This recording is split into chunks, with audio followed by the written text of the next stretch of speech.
Let's do this. It's the real Jonathan Smith Show on Indie Sports Ticket, 1430 AM, 93.9 HD2, and always on the free Indie Sports Ticket app. What's going on? Welcome into the real Jonathan Smith Show here on Indie Sports Ticket. Thank you for tuning in, no matter how you're tuning in, whether that's YouTube, Indie Sports Ticket. If you want to head over there and subscribe, maybe you're watching the show on X__ Jonathan Smith, to follow me there and watch the show there. You can also listen on that Indie Sports Ticket app or 1430 AM if you're driving around the Indianapolis area. So many ways to listen. There's really no excuse not to. And I don't know about you. I had a great weekend. Went to a wedding on Saturday. Had a pretty good time. They did not play Soulja Boy, which was kind of disappointing. The DJ was doing a little too much, but that's okay. Saw my friends, had a really good time. Chris watched Wrestlemania. I did. Chris hosted karaoke. I did. And yeah, it was good. Busy weekend, but it was a good weekend. It was. I watched a lot. I watched so much basketball. It was awesome. And I have a lot of thoughts on it, but we're not starting there. We're starting with the Indianapolis Colts, because it is NFL draft week, and the Colts are going to have an opportunity to add, hopefully, some impactful players to this lackluster roster. Chris Ballard is on the podium right now. Once his pre-draft press conference is over, we'll have some of the audio clips for you throughout the show. And I want someone to ask him about this so badly. So Fox's NFL account took this, golden opportunity on Sunday to remind us of the man that we have drafting for us here in Indianapolis. Fox's NFL account released a graphic of every team's record in the NFL over the last decade. For those of you who didn't go to school, that's over the last 10 years. That's how long Chris Ballard has been here in Indianapolis. This blue chip general manager, that's what Jim Irsay called him, has a losing record during his time here in Indianapolis. Now, I mean, it's not like this dude's been here for 3 years. The Colts have the 18th best record in the NFL over the last 10 years at 79, 88, and 1. If you round those averages to the nearest whole number, the Colts average 8 wins and 9 losses every year under Chris Ballard. That is just, it's poetic. Like, it's just such a perfect number. All right, we're not crazy. It's so obvious what this team has been under Chris Ballard. Dan Dockich told you that. I've been telling you that. You've been telling your friends that. The Colts record has been telling us that. And what's frustrating about this graphic when you look at it is the number of teams in front of the Colts that just simply should not be in front of the Colts. The Saints have been the second worst team in a consistently bad division for like the last 6 years, really ever since Drew Brees left. They have a better record over the last 10 years than the Colts do. The Lions, who weren't good until 3 years ago, have a better record than the Colts do over the last 10 years. The Chargers, the most irrelevant team in the NFL, has a better record than the Colts do over the last decade. The Dolphins, the Miami Dolphins, a team who hasn't won a playoff game in 26 years. They have a better record than the Colts do over the last decade. All of these mediocre, irrelevant, bad, and dysfunctional teams over the last 10 years have more success than the Colts do in the last decade, in the Chris Ballard era. You and I know this, but it just doesn't seem like something that Colts ownership understands. Have you ever walked around your home with your shirt off? I do it all the time. Okay, the wife really likes it, you know. I walk by with my belly hanging out over my waist and just something about it, you know. But there are moments where I don't like it. It's like, have you ever walked through your home with your shirt off and you accidentally walk by a mirror and you catch a little glance of yourself in the mirror and you have to stop? Go, man, that does not look great. And you realize that, you know, like you were overweight before, but now you're bordering on obese. You thought you were doing okay, but then you realize you're just like a fat pig that likes potato chips and sitting on the couch way too much. It's a brutal feeling. That wake up call when you when you get a little glimpse of yourself in the mirror when you're not really expecting it. And I hope that someone with some power in the Colts organization saw that graphic yesterday and had a similar moment of realizing that the Colts have gone from overweight to obese. And when that moment happens, you have really three options. One, you can ignore it and just continue to blame it on the fact that Andrew Luck randomly retired and you can continue to lose games, which is something we still haven't gotten over here in Indianapolis. It was a huge story a month ago. Incredible. Two, you can be motivated to make a change for a week by emphasizing things like competition. Oh, we need competition in camp. That'll be the thing that takes us back to relevancy. Or you can do what actually needs to be done, and that is fully commit to the radical changes that some people need to make to get their life back on track, or for the Colts, the radical changes that they need to make to get their organization back on track. The Colts have ignored their problem for more than long enough. No matter what happens, this needs to be the final year of Chris Ballard. I don't care if the Colts go undefeated. Don't care. It needs to be the last year. Radical change needs to happen because when you look at the Ballard era, it's just the same thing over and over again. A decent roster with a Band-Aid quarterback. That's really what this team has been, especially since Andrew Luck left, which happened almost a decade ago now. It happened a while ago. Okay? It's been the same thing over and over and over again. Okay? Tell Daniel Jones, hey, Daniel, thanks for the 9 games of interesting football where we thought we were good enough to make the playoffs. And then we started to play good teams and we started to lose and you started to play poorly. And then you tore your Achilles, which, you know, I'm really sorry about. But in hindsight, that was probably the best thing for you because that season was going nowhere fast. We were probably going to finish at like 9-8 maybe if you had stayed healthy. So thank you for half a season of competitive football. But it's time to finally tear this Colts team down to the studs. The Broncos did it once. The Broncos tanked 1 year. And they drafted Bo Nix 11th. And now, look, if Bo Nix doesn't get hurt in that AFC Championship game last year, they could have been playing in the Super Bowl. Probably would have fared better against Seattle than New England did. Tear this team down to the studs. Go get a new general manager. Go get some toughness in the building. Go get some grit in the building. This should have happened a while ago. But the Colts continue to ignore their problems. Now, they're behind dysfunctional teams like the Miami Dolphins, who hired a new head coach and a new general manager. And I don't expect you to sit around and watch Miami Dolphin press conferences, but I've caught a couple of clips. They're going to be tough, and they're going to be physical.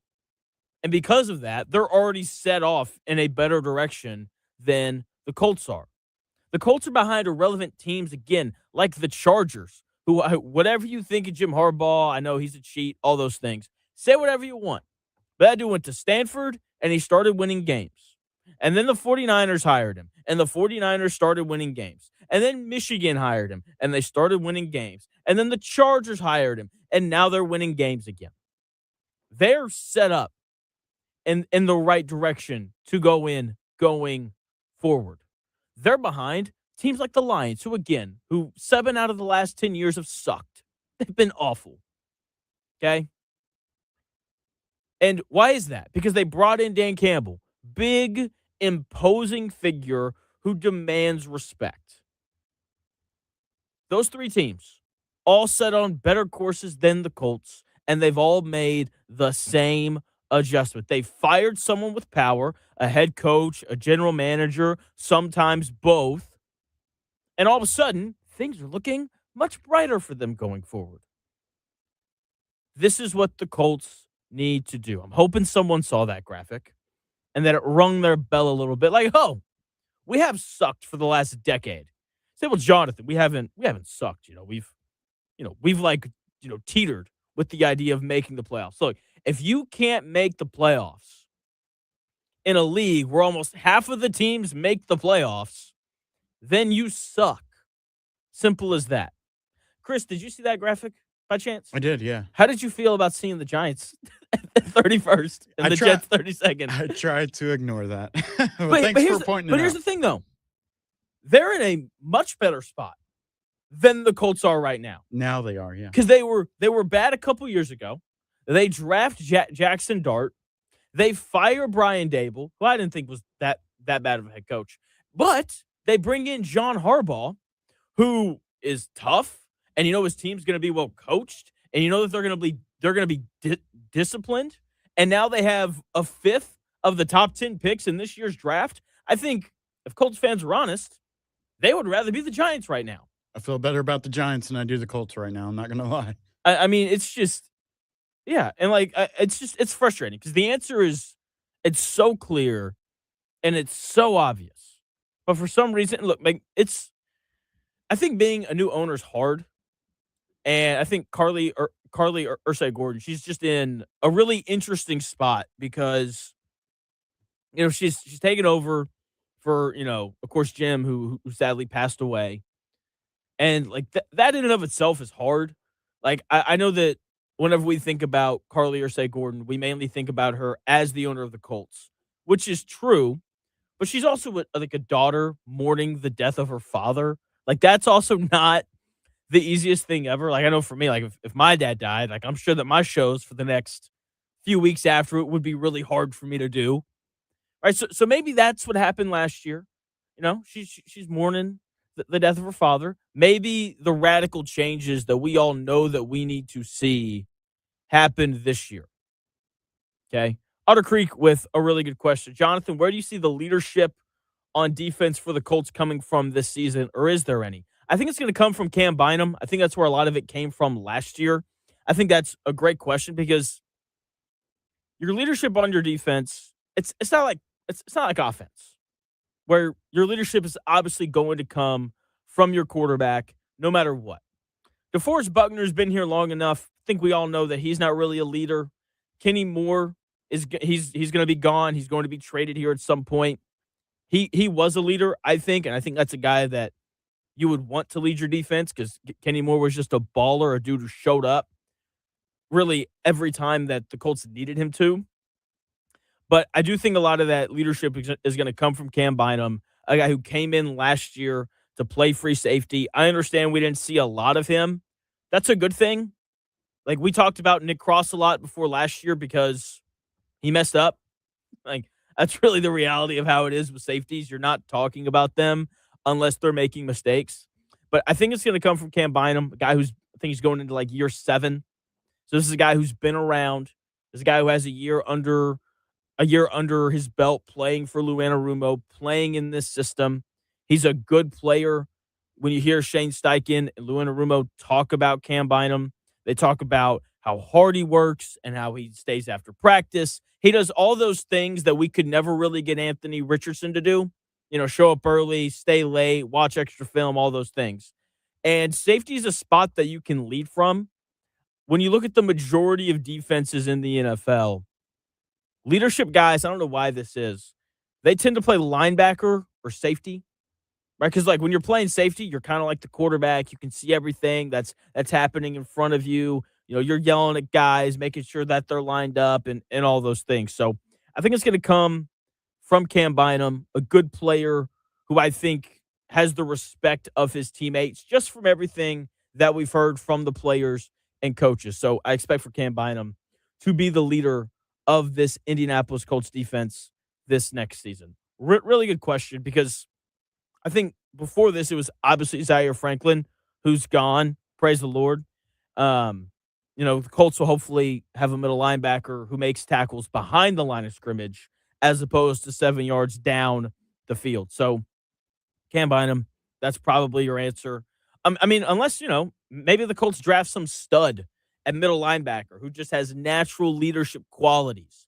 I doubt that that's going to happen because of the guy who's going to send in the pick. But ultimately, I do think it's going to be Cam Bynum, older veteran, playing safety, and a guy that everyone really seems to like as well. I think that helps. I think it's hard to be a leader when everybody hates you. I think it's really hard to do. When you're likable, I think it makes it a bit easier. So we'll go with Cam Bynum. The Indianapolis Colts, get ready for another disappointing season. I have a question, though. Is it disappointing if you already know what's going to happen? I don't know. But what I do know, Indiana fans got underneath Alabama fans' skins. We're going to talk about that here in about 30 minutes. But the one and only Noah, our new WWE correspondent, he joins the show in 3 minutes.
It may, one day, be a must-listen for sports enthusiasts. Yeah, and monkeys might fly out of my butt. The real Jonathan Smith Show. On Indy Sports Ticket 1430 AM, 93.9 HD2, and always on the free Indy Sports Ticket app. Welcome back to the real Jonathan Smith Show here on Indy Sports Ticket. Thanks for tuning in, no matter how you're tuning in, whether that's YouTube, X, the Indy Sports Ticket app, 1430 AM. So many ways to listen. We just need to be mic'd at all times in here because, as we say, the real show happens off the air. Chris telling stories about guns being pulled when he was DJing weddings. I'm telling you, man. That's insane. That's insane. Speaking of weddings, current guest Noah, who you can listen to from 10 to 2 on 93.9X. Oh, yeah. He's getting married this weekend. Yes, sir. Let's go. Yes, sir. What are you the most excited about? For it to be over. The honeymoon. The stress is really starting to kick in, man. It's it's gonna be rough these next couple What's days. stressful about it? Like family coming in? That was the thing I was always just planning it, just getting it planned, and the fact that it's a week away now, or less than a week away, it's starting to hit. Yeah. It's really starting to hit. So. Okay. Did WrestleMania this weekend help you take your mind off of that? What a turd of a show. What an absolute turd of a weekend, especially night one, man. That was rough. I honestly slept through the first couple matches because I completely forgot it was happening. So I woke up right when the women's tag team match was starting. And I know I saw you post something on Facebook, Chris, but one of the big surprises this week, that wasn't really a surprise because if you're in the know like I am, you saw it coming a mile away. But Paige, formerly Saraya, returned at Mania and won tag team gold, which it's whatever. It's a return pop. I'm sure she'll probably lose it in the next couple weeks, but it's whatever.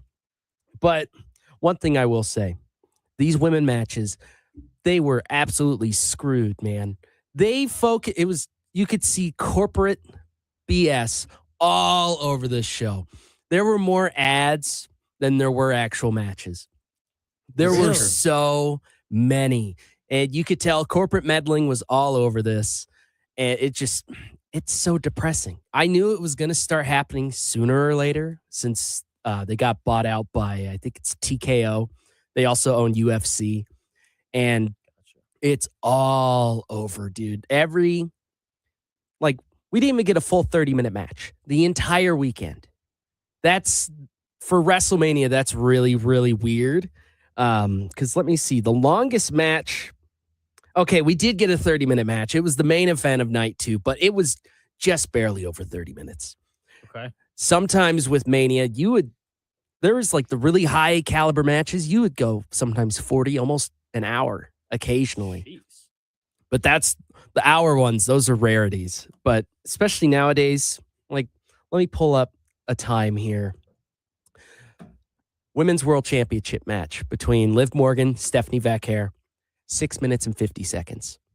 That is probably the shortest women's match that they have had in 10 years. But it's a world title match. You would expect it to go longer. I don't know whose idea it was, whether it was the talent's idea, whoever the coach is, whoever it was. It's really? It's a world title match. You should have been able to do something more than that. But it's just, like I said, corporate meddling all over the place. And it's just, I don't know. What a turd of a show. Night 2 was a lot better than night 1, but it's... Okay, joined by Noah, our WWE correspondent. You can hear him on 93.9X from 10 to 2 daily. So, did anything good happen? Was there anything that you liked, or was it all just... Night 2, I will say, the Obafemi versus Brock Lesnar match. I said it last week. Big, beefy men slapping meat. It was a great match. Brock retired, seemingly, afterwards, which I'm also very happy about because if you look up what Brock's in the background of what is happening with Brock Lesnar with the whole Janelle Grant lawsuit that's happening, I'm fine with that. Get him off my screen. I'm tired of looking at the guy. He'll probably get into the Hall of Fame next year, depending on how this lawsuit goes. But the 6-man ladder match for the Intercontinental title, I'm a spot fest guy. I love spots. Crazy ladder bumps, all of that. So freaking fun. It's such a fun match. If you have the ESPN app, which is really stupid that you have to charge $30 just to watch a kind of a B-rated show. The 6-man ladder match. Perfect. Don't really need to watch anything else. I missed the United States title match because I was doing something else at the house. You didn't miss a lot, trust me. Yeah. There wasn't a whole lot to brag about there. Yeah, and that one was only like, 7 minutes? Wasn't very long at all. Jeez. Oh, Yeah. I don't know if you saw the entrance for Trick Williams. I heard it. I didn't With see the it. longest coattail of all time. Oh. This thing started at the top of the ramp and went pretty much all the way to the All ring. the way down? What is so necessary about a coattail that lasts like a football field? Hey, I mean, it's Trick Williams. True. He's got the lemon pepper steppers, okay? I just thought that was ridiculous and unnecessary. He's walking out with Little Yachty and everything. It's like, of all people, though. But another, excuse me. This is what happens when I get amped up, man. I get all choked up. I get all choked up, man. Are you about to say this is what happens when I'm about to get married? Nah. Well, I will say the Roman and CM Punk match. That one was fantastic. It was a good time. Hang on, I unplugged. I don't know. Oh crap! Hang on. Oh, you unplugged yourself? I did. That's not good. Hang on. There we go. I need to make sure I can hear everything because I have terrible hearing. Years of radio. That's what causes that. Trying to think of any other really good matches from this weekend. So it sounds like so far, once again, joined by Noah, who you can listen to from 10 to 2 on 93.9 X. He is our WWE correspondent, talking a little bit of WrestleMania. So it sounds like there needs to be a little less corporate. Very, very much. And matches need to be longer. Yes. What about the storylines? How are the storylines? Remember how I was talking last week about Pat McAfee? Yeah. This is so stupid. You could tell something changed the day of. Because after the Cody Randy Orton match, where Pat McAfee is like best friends with Randy Orton, it's the whole bad guy BS. Also, Jelly Roll showed up at the beginning of that match and put McAfee through a table. Yeah. That's kind of cool. McAfee comes running down the ramp with a ref shirt and a neck brace on. Just going full gimmick there. I'm throwing around terminology. Stop me if you need No, you're answers good. on that one. I'm tracking. Okay. This man runs down to the ring, does a slow count. It's like you're a bad guy. The man is getting pinned. The good guy's getting pinned by essentially your teammate. You're doing a slow count? Why don't you do a fast count just to end the match early? You know? That didn't make sense to me. But then as soon as they stand up, Randy's got blood dripping down his face. Cody's also busted wide open. Instead of just, McAfee going in to beat on Cody Rhodes even some more, Randy RKO's him, does his finisher on Pat McAfee. So it's like, what was the whole point of McAfee even showing up in the first place? Yeah. That was because probably TKO says, we're not selling enough tickets. We need somebody to get in here. Get the funny football guy from Indianapolis to show up. And that's what they did. No more tickets were even sold. I heard that the night one, they had about 250 seats tarped. Not 250, like 25,000 seats tarped over because they couldn't sell the tickets because of how overpriced they are.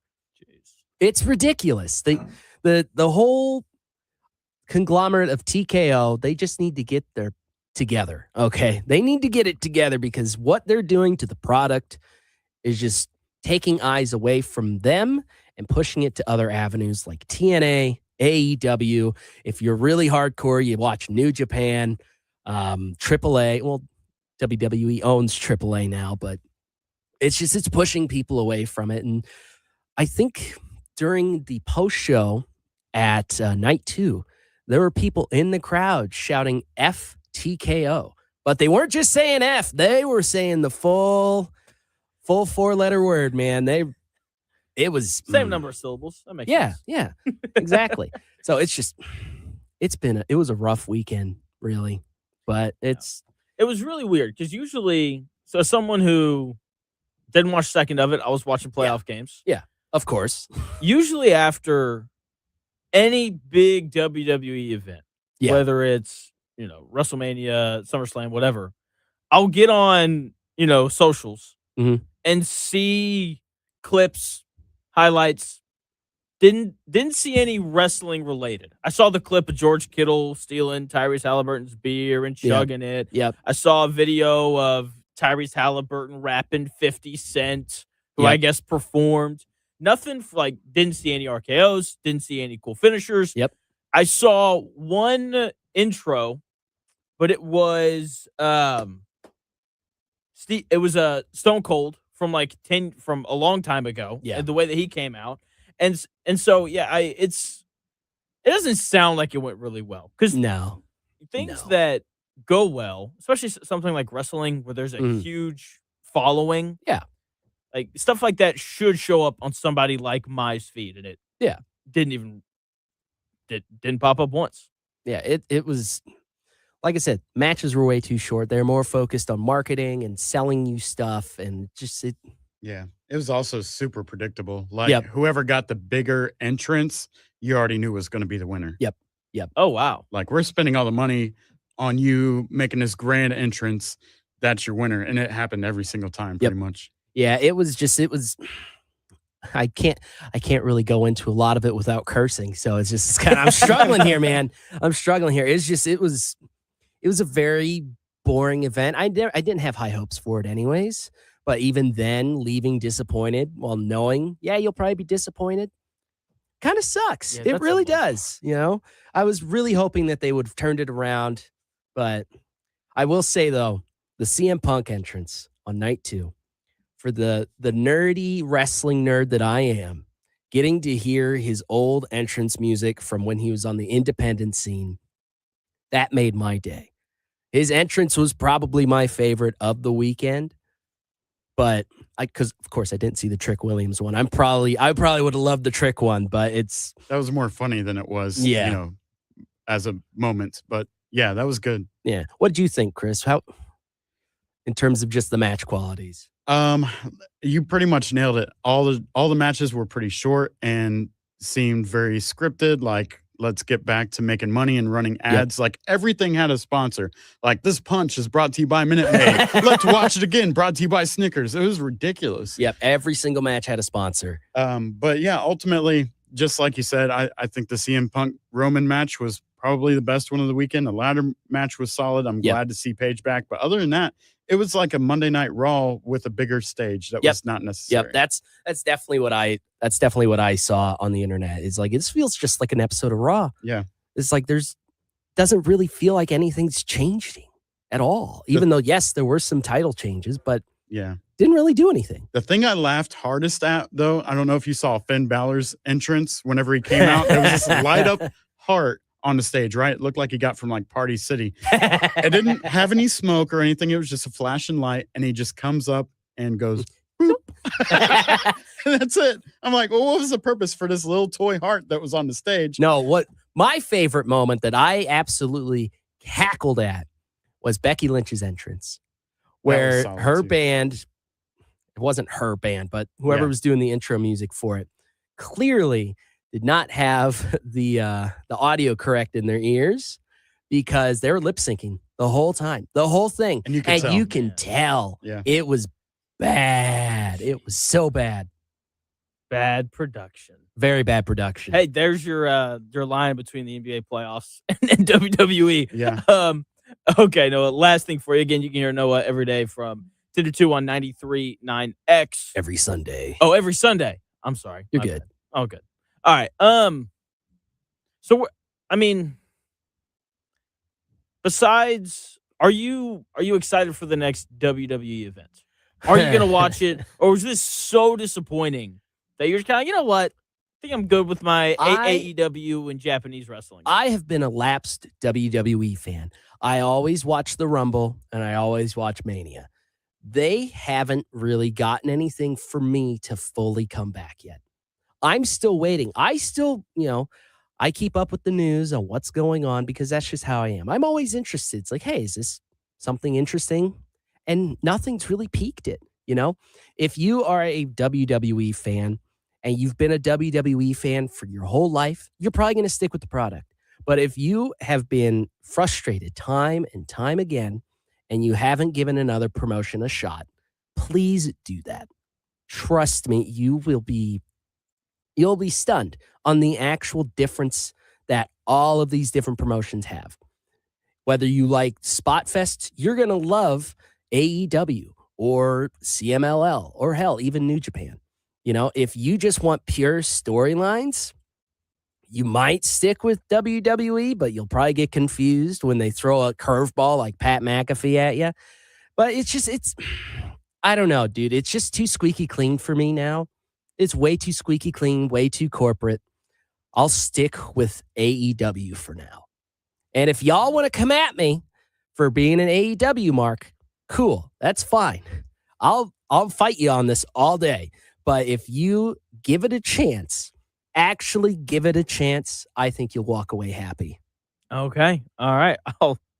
I'll check it out. Maybe. We'll see. Every Wednesday on TBS. There you go. Noah, thanks for your time, man. All right. That is Noah. Again, you can hear him on Sundays on 93.9 X from 10 to 2, talking wrestling and all sorts of other things. He gets married on did you get married on Sunday or Saturday? Saturday. So you're probably not doing a show on Sunday. Nope. Next Sunday, you can hear him then. So you know, he is he's our wrestling guy going forward, no doubt about it. So Chris Ballard having a press conference today, talking about Kenny Moore and Anthony Richardson and trading up maybe and all these different things. We've got it all for you right here in 3 minutes.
Best takes? Maybe. The Real Jonathan Smith Show on Indy Sports Ticket 1430 AM, 93.9 HD2, and always on the free Indy Sports Ticket app. Welcome back to the Real Jonathan Smith Show here on Indy Sports Ticket. Thank you for tuning in. No matter how you're tuning in, whether that's YouTube, Indy Sports Ticket, if you want to head over there and subscribe. Maybe you're watching the show on X__Jonathan Smith to follow me there and watch the show there. You can also listen on the Indy Sports Ticket app. Chris Ballard is currently spewing nonsense from behind a microphone while sitting at a podium. And he talked a little bit earlier in the day. Apparently, Kenny Moore and Anthony Richardson are not at training camp. Here is Colts general manager Chris Ballard here in a second, getting into, the prized possessions of the Colts, Anthony Richardson and Kenny Moore not coming to training camp.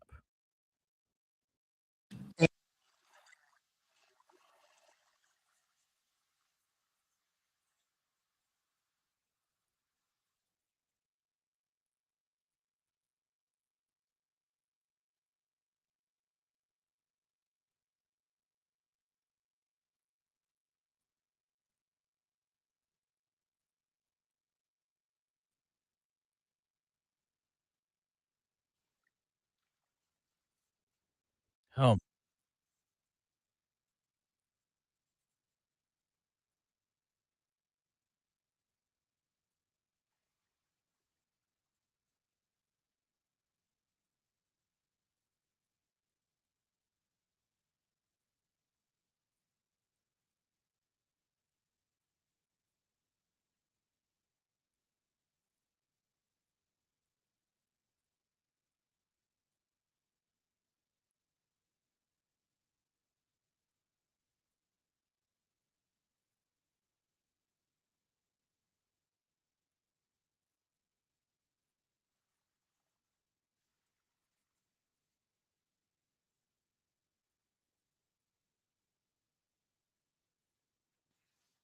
Chris Ballard right there talking about Anthony Richardson not showing up to camp and Kenny Moore also not showing up to camp. So let's start with Anthony Richardson. My guy, you got no leverage. Why aren't you at training camp?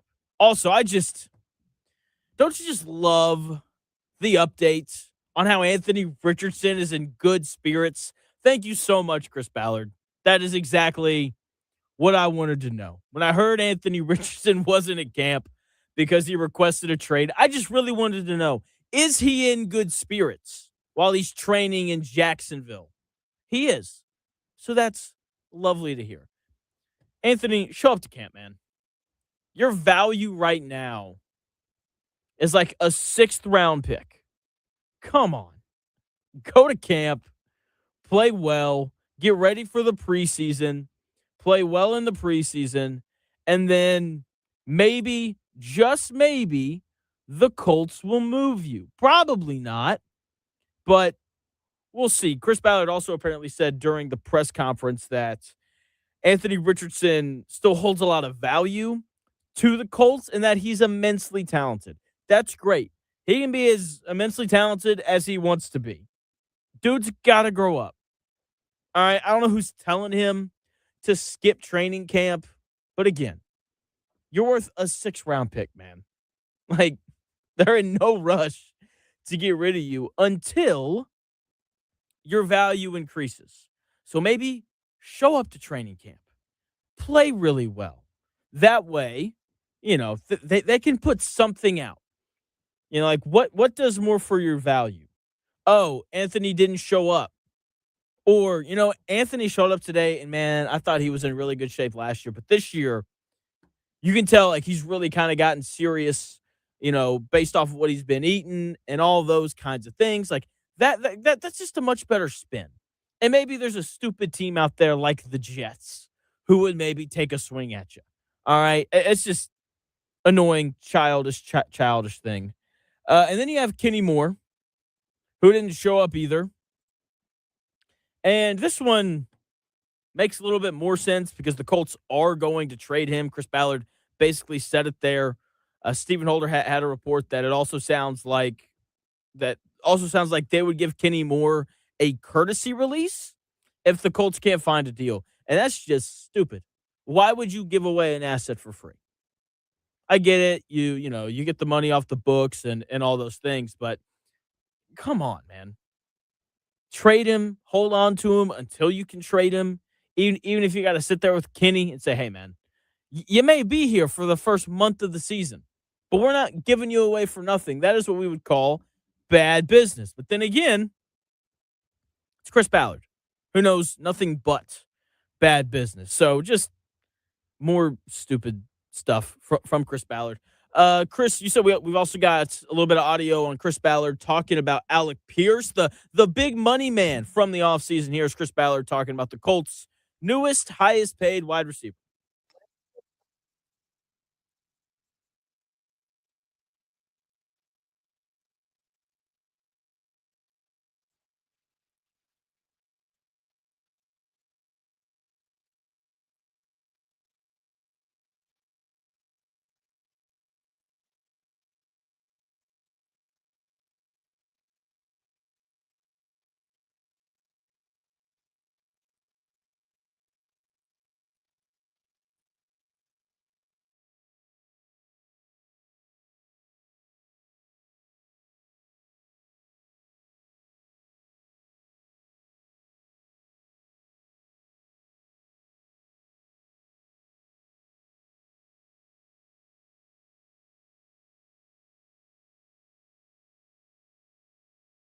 Receiver who has a lingering ankle injury. How about we make him the highest paid free agency wide receiver ever? How about we do that? Even though he's clearly hurt, and he was hurt all year last year, and he's hurt into the offseason. And I'm just, oh my gosh. I just the stupidity.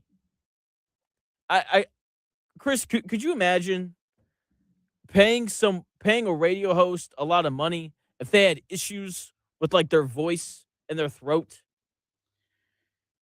I would hope they would make up for it. Let's just say that. So if Alec Pierce comes back and wins, like, receiver of the year or offensive player of the year, whatever, Yeah. then we can forget about this. I'm just, your ankle's kind of important, especially when you're going to be asked to do significantly more this year than you were asked to do last year. Man, and there are Colts fans who renewed their season tickets. Only Chris Ballard. Only Chris Ballard. All right, I need a break from the Colts and Chris Ballard. Let's get to something a little more interesting. Let's get into football and these Alabama fans who just won't stop whining. So Ty Simpson went on Josh Downs and Caleb Downs' podcast called Downs to Business. What a name. And Ty Simpson came out and said that he knew exactly what Indiana was going to do defensively and how they just kind of did the same thing over and over again and how they didn't really mix coverages or play man-to-man or show any like exotic looks. And then Ty Simpson goes on to say that the problem and why Alabama couldn't move the football was that everyone on the IU defense was always in the right spot. Ty Simpson was complimenting the Indiana defense. The issue is that no one in Indiana took it that way.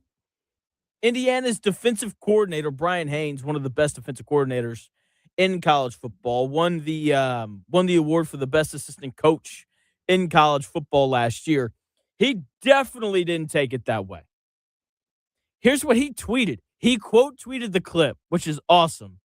And he said, adorable. We also saw everything they were doing on every single snap. It's just that we exploited those cues and didn't get frozen and crushed by them. In honor of Wrestlemania, Coach Haynes from the top rope. Just plowing on him. And then that wasn't it. People came at Coach Haynes saying that Ty Simpson was trying to compliment him. And here's what he said to that.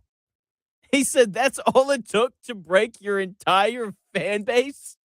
Wow. Maybe I should have just said boo. No apologies, no compliments. Grow up, folks. He had a bad take, and I said the painful truth. Bounce back better. Hashtag go IU. Hashtag no compliments. I love this, man.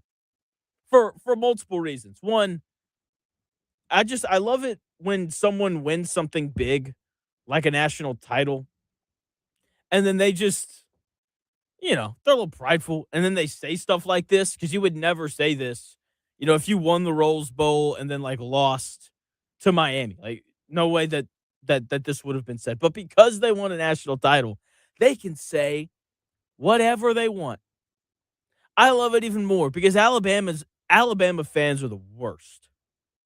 As someone who grew up in the South, as someone who has been to a game in Tuscaloosa, the first thing you notice is that Alabama fans are incredibly entitled. They think they should be the best every year simply because they're Alabama. And they forget how awful their program was. They don't realize they won all those national titles because they had Nick Saban. They think they won all those national titles because their name is Alabama and that it's their right to just win national titles. And now Indiana has come along and they've taken that crown from them. They've also done it with a former Alabama assistant, which I'm sure throws some salt in the wound. People that have been at the top forever oftentimes struggle when they're on the decline. I heard former Bucs head coach Doc Rivers on the Bill Simmons podcast over the weekend say there's nothing worse than coaching an aging superstar because they want to do things that they can't do anymore. And you have to be the one to tell them that they can't do that, and then that gets you fired. This is really similar. Alabama used to be at the top. Now they're not. Coach Haynes reminded them of that, and they aren't handling it very well. Even their reporters are whining. I mean, Coach Haynes comes out, he has that tweet, and then like a couple days later, this Alabama reporter that no one's ever heard of tweeted that Indiana has quickly become one of the most insufferable entities in college football. Their coaching staff, fans, and even the media that cover them. When I was covering the Rose Bowl, me and another member of the Alabama media had Indiana media members openly trying to crap talk us. Oh my gosh. Just the whining. Get over it. Stop whining and get your money up. If you don't like losing to Indiana, then go fundraise so you can pay for the players that Indiana is paying for. Go hire better coaches because this is not just an NIL thing. And don't get me wrong, Indiana's forking out the NIL money. You don't land the number one quarterback in the portal like Indiana did last year if you're not giving out hefty checks. Because teams like Georgia wanted Fernando Mendoza last year, and that they're handing it out as well. So not only does Indiana have the pockets to go and pay for the best players, they also had the best coach team in college football last year. So Alabama fans, stop whining and go get to work. If you don't want to be second fiddle anymore. Okay? Just the whining it's annoying. But at the same time, I love it because, we had Noah in here talking about how the storylines in the WWE just aren't as good as they used to be. College football, time and time again, has some of the best storylines in all of sports. And this is another one. I hope Indiana and Alabama meet at some point during the postseason. They could play each other in the Liberty Bowl for all I care. I'm tuning into it because I love animosity and I love hatred and we love rivalries, okay? And Alabama and Indiana don't like each other, and that makes it so much better. The Colts still suck.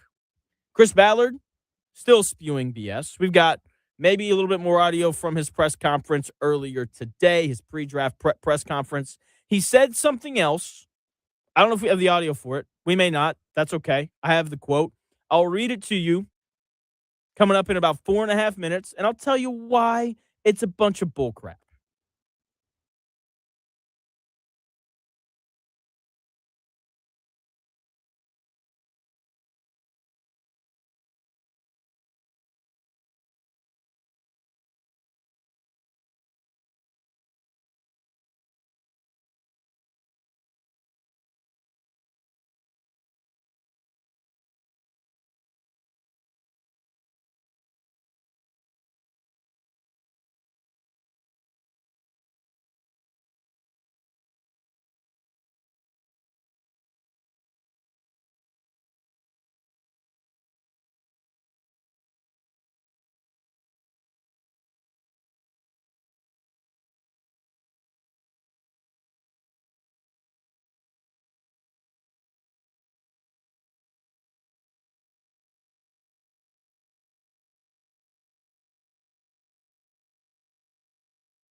Let's do this. It's the real Jonathan Smith Show on Indie Sports Ticket, 1430 AM, 93.9 HD2, and always on the free Indie Sports Ticket app. Welcome back to the real Jonathan Smith Show here on Indie Sports Ticket. Thank you for tuning in, no matter how you're tuning in, whether that's YouTube, Indie Sports Ticket. If you want to head over there and subscribe, maybe you're watching the show on X, __ Jonathan Smith, to follow me there and watch the show there. You can also listen on that Indie Sports Ticket app or 1430 AM. So many ways to listen to the show. There's really no excuse not to. Coming up here in about 20 minutes, your new favorite segment, JonathIN, JonathOUT. We'll do that, recapping a lot of the stories from the weekend. And I don't think we have audio of this, which is okay. We don't always need the audio. So Chris Ballard just finished up his press conference, his pre-draft press conference, where he said a lot of things. Did he mean them? I don't know. We're going to find out. But one of the things that he said, apparently, according to Stephen Holder, your favorite Indianapolis Colts reporter, is apparently we can expect for the Colts to be aggressive and how they trade on draft night. Someone asked, Chris Ballard about, hey, like any chance that you trade up on Thursday or anything like that. Here's what Chris Ballard said. He said, I would anticipate us being pretty aggressive in trying to move around the board. Translation, around the board means down, means back in the draft. They're not trading up. It's not going to happen. It goes against everything that Chris Ballard believes in. Aggressiveness, getting good players, all of those things. He also said, and this made me laugh. I just, man, I need a press pass. I need to be able to go to these things and be like, and just like raise my hand and ask questions. Some guy named Jebediah, I believe that's his name, on X. He had like little bullets and points of all of the different things that Chris Ballard covered during his press conference. And one of them, because this, tell me if this makes sense to anybody else. It doesn't make any sense to me. Apparently, during the press conference, he admitted to the failure on hitting defensive ends in the draft, right? And then he mentions that he really believes in Latu. You can just hear him say it. And then later, he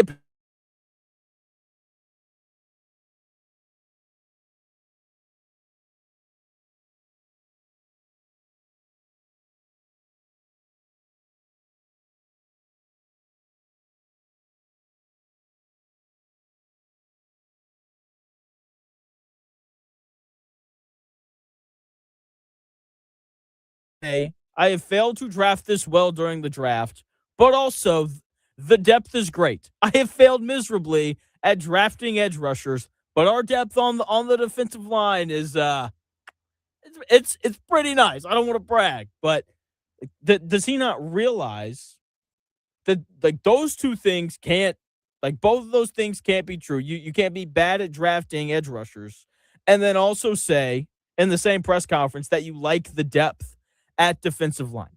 I'll go back and I'll watch the press conference later. I'm doing a show right now, so I can't really do it. But like that should be an immediate follow-up. Hey, you said you haven't drafted good edge rushers, and then you also just said that we have depth at the defensive line. Is there like a trade that I missed? Is there a free agency signing that I missed? Because I don't know how those two things can be true. Right now, the Colts are set to go into the season, and this is going to change because they're going to draft players and guys will get hurt in training camp and they'll have undrafted free agents and all those things. But right now, they are set to go into the season with Leatu Latu as one of their starting edge rushers, who's, fine. And then your other edge rusher is going to be, Jalen or Jason, whatever he wants to be called now, Tui Molowau, a guy who didn't play last year, even though he was a second-round pick out of Ohio State. I mean, come on now. Can we just be honest here? There is no depth. The backup edge rushers are Michael Clemens and Arden Key. I mean, I don't know.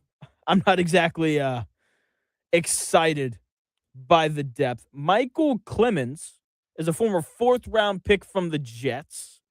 For his career, he has 8.5 sacks.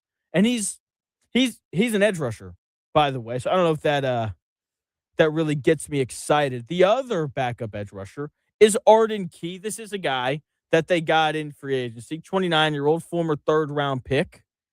Right? Yeah. This guy, a little bit better, 30.5 career sacks, only had 4 last year. So yeah, I don't think it's out of line for me to say that that's a load of baloney from Chris Ballard on the depth, from the depth at defensive line. Just, I mean, come on, Chris. We have the internet. Not you, Chris. Chris Ballard. Sorry. We have the internet. We can go look these things up. We're not stupid. Jeez Louise. I mean, I guess that the depth at defensive tackle is okay, which is important because who knows what DeForest Buckner's body is going to tell him to do on Sundays. But like Adebawore should play on third downs. He can really rush the passer. Colby Wooden, to be fair to Chris Ballard, like that is a good player that they got back from the Packers, right? So sure, at defensive tackle, you've got some decent players, but out at edge, I mean, that position group just needs maybe not a total overhaul because you do have Leatu Latu who, look, if Leatu Latu is your second best pass rusher, like you feel pretty okay about that. But if he's your best pass rusher, and he is by a mile right now, then you're in trouble. So, I mean, just more classic nonsense from Chris Ballard. I would have liked it a lot more if he had just stood up and said, you know what? We're not very good right now, but we're hopefully going to fix that. That would be awesome. Matt Taylor has the clip up on Chris Ballard talking about his history of evaluating defensive ends. If you can pull that up, because I would really like to know what he said about that. Because, I mean, we've gone through it on the show before. You can just look at his recent history, whether it's Leatu Latu, where he snickered and said, we got the best pass rusher in the draft. That hasn't turned out very well. The best pass rusher from that draft has been Jared Verse. But, hey, that's fine.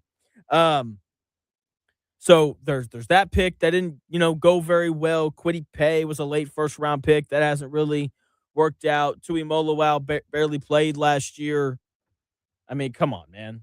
Like, let's go a little bit here. So, yeah, Chris, whenever you find it, just let me know. It says it's Ballard on his history of evaluating defensive ends. Came out like 45 minutes ago or so. You got it? All right, here is Chris Ballard talking about his history of evaluating defensive ends.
Zero. No sacks. No sacks for Jalen Tuimoloau last year. Through 2 seasons, Leatu Latu, a guy who Chris Ballard said he believes can be a double-digit sack guy, has 12.5 sacks through 2 years. Right now, he's a 6-sack guy. So that's fantastic. I guess. Let me look here. Where else has he used a high pick? Look, when you pick up an edge rusher in like the 4th round, I'm not going to hold them to some high standard. Quiddy Pay through 5 years, or excuse me, 4 years with the Colts, had 30.5 sacks. That's like a little over 7 every year. Oh, he got paid a whole bunch on out there in free agency, so that means he's a good player. Not really, because if he was a really good player, then you would have fought to keep him. Then you would have coughed up the money to keep him. Oh, well, Dia Dangbo doing really good things for the Bears. That dude has 17.5 sacks in 4 years. I don't know if I'd call that really good things. I don't know if I would call that guy a really good football player. Let's look here. Who else on this list? You could argue that like Tyquan Lewis. No, never mind. That dude has 18 sacks. He was drafted in 2018. Come on now. Tyquan Lewis is a rotational pass rusher. We're gonna sit here and act like that was like some home run of a 2nd-round pick. Come on, man. All of these high draft picks on these pass rushers, and none of them, not a one, have panned out. Not a single one. I mean, come on now. And he wants to sit here and try and tell us that he's drafted really good football players at that position. You've drafted average at best. Quiddy Pay is probably his best pick at edge rusher, and he was so good that the Colts decided not to pick up his 5th-year option, and the Colts decided not to fork out the money to bring him back. I believe. I don't know if they picked up his 5th-year option or not. I thought that they would have because he was drafted in 2021. So this should have been if they had picked up the team option. Oh, never mind, they did. In 5 years, that dude had 30.5 sacks. I mean, come on, man. Quiddy Pay, so good that the Colts decided not to bring him back.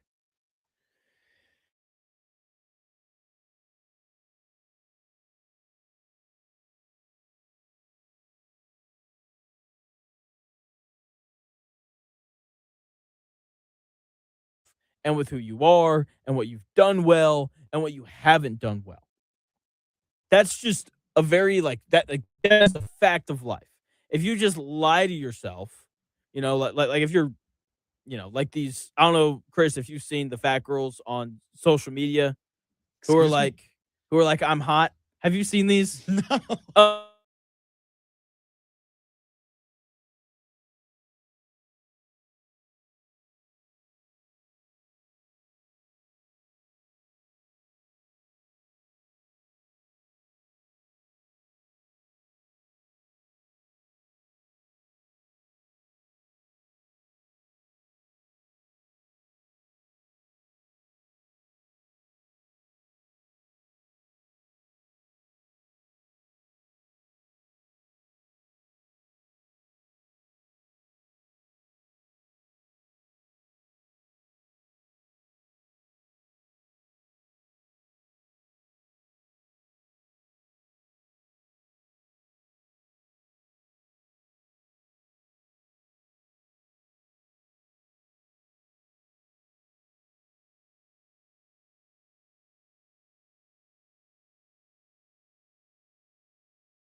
no one in his way.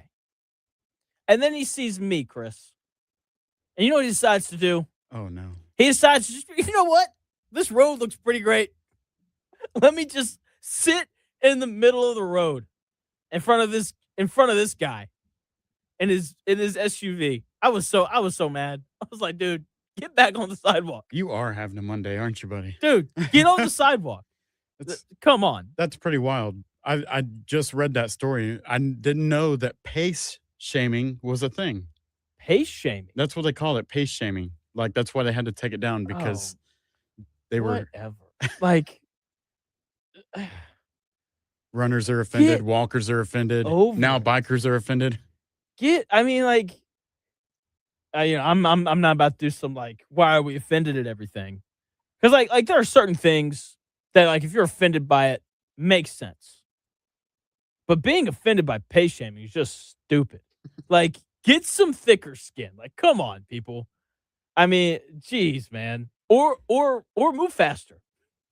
If you don't want people making fun of you, then run. Maybe don't be soft. Maybe run the half marathon as opposed to walk it if you don't like it. I think we completed our running quota for today with that. Yeah. Right there. Oh, wait. One more thing. I ran 7.5 miles yesterday. There you go. Now we're there good. it is. Now we're good. Continuing in with JonathIN, JonathOUT. This next one here, Purdue Donor Awards. In or out? Have you seen this? I have not. Okay, the list here. Oh, is it not going to load? Okay, here we go. All right, so if you give, gosh dang it, I thought I had it and then it friggin' disappeared on me. Let me try to pull it up one more time here. Don't rely on the internet, people. Here, I can get it pulled up on my phone, but basically, so Purdue posted this list of basically it's like NIL tiering, where if you give an X amount of money, then you can do this. If you give this much money, then you can do this, and so on, right? Like that's kind of the idea of what it is. And so let me get it pulled up here, because there's one in particular. When you hear it, you're just like, what in the world is this? Who would ever pay this much money? Come on. We love technology. Here we go. So if you give $2,500 to Purdue's excellent to the Purdue Athletics Competitive Excellence Fund. So the never mind. If you give $2,500, you get an exclusive inside the season session with Purdue volleyball. If you give $10,000, you get a Purdue men's basketball Big Ten tournament championship replica medal. Okay. Would you pay $10,000 for a fake medal? No, I wouldn't. Would you? Absolutely not. That's a hard no for me. For $50,000, you get to go to a private Purdue football practice experience, including a meet and greet with coaches and players. I think you would have to be drunk to want to go watch Purdue practice for free, yet alone give $50,000. And then, you get to shake Barry Odom's hand after. Oh, you mean a guy who won 2 games? I don't think I want his losing to rub off on me. Absurd. Even if I was their biggest fan, I probably wouldn't. $50,000 to watch 18-year-olds run around in pads. Maybe. I mean, come on now. All right, and then this last one. Let me ask you a question. What is worth $50,000? Like, if you had the money. Probably a car. Or Okay. Yeah. Yeah. Yeah. Okay. Things that are worth $50,000 you'd rather have than to get to watch Purdue practice. A car, I think, is valid. A nice RV. Can you get an RV for $50,000? I don't know how expensive those are. I don't know either. But yeah, I would take an RV over the Purdue thing. I mean, let me think here. Things you can buy for $50,000. Be careful what comes up there. That's why the internet's not working today. You could probably, actually, I don't know. I don't think $50,000 would buy you a business. I would rather spend 50 grand on like a really nice vacation. I would rather do that. You could probably buy like a nice watch for less than 50 grand. How much is a Rolex? You don't know? I don't either. We're anyway, there's a long list. I would not be great on The Price is Right. In terms of me either. In terms of things that you can buy for $50,000, I think going to a Purdue football practice is at the very bottom of that list. I think you can buy for 50 grand. Gritty said 401k. Yeah, seriously. Yep. All right. For 100 grand, you get an exclusive dinner and practice with Purdue men's basketball team and coaches. That's incredible. That is how bad Purdue football is. Hey, if you want, you can pay 50 grand to watch the football team practice, or you can pay twice as much to watch the basketball team practice. Oh my gosh. Even if I had that kind of disposable income, that's still a no for me. Seriously. I'm JonathOUT on that. That's a down payment on like a nice home. Right. That's two really nice cars. That's a lot of watches if that's your thing. What else? Oh my gosh. It's just incredible stuff here. Yeah. I'm going to give 0. That's my final offer. I agree with that. How much? Okay. On a more serious note, how much would you pay to watch Purdue practice football? I don't know, $15-$20 at the most.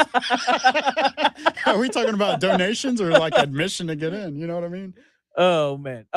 Admission to get in, because that's really what it is. It's $50,000 to go watch the practice. Yeah, not 50 grand, like $20 at most. Could you imagine? You're like some big NIL donor for Purdue, and you're like, yeah, I'll give, $50,000 to this or whatever. And then you're like, all right, let's go watch this practice. I want to see what my money's buying. And you walk out there, you're just like, oh, 3-9 again. Here we go. I'm gonna need a refund. Immediately. Hey, coach, if you guys don't make a bowl game this year, I want all my money back. It's the Big Ten. Like, go beat Northwestern and Rutgers and the other bad Big Ten teams, and then go on about your way. Oh, man. All right. And then, as always, you always add a couple to these that are non-sports related. Right. That JonathIN, JonathOUT. And for our streamers that are in watching this online, well, I was trying to get the image up there. There you go. So streamers, if you're watching yesterday, this past weekend, Wrestlemania, some of the food they had there in Vegas at the arena, pretty expensive. This is what they call a tomahawk steak. Any guess on how much this costs right here, Jonathan?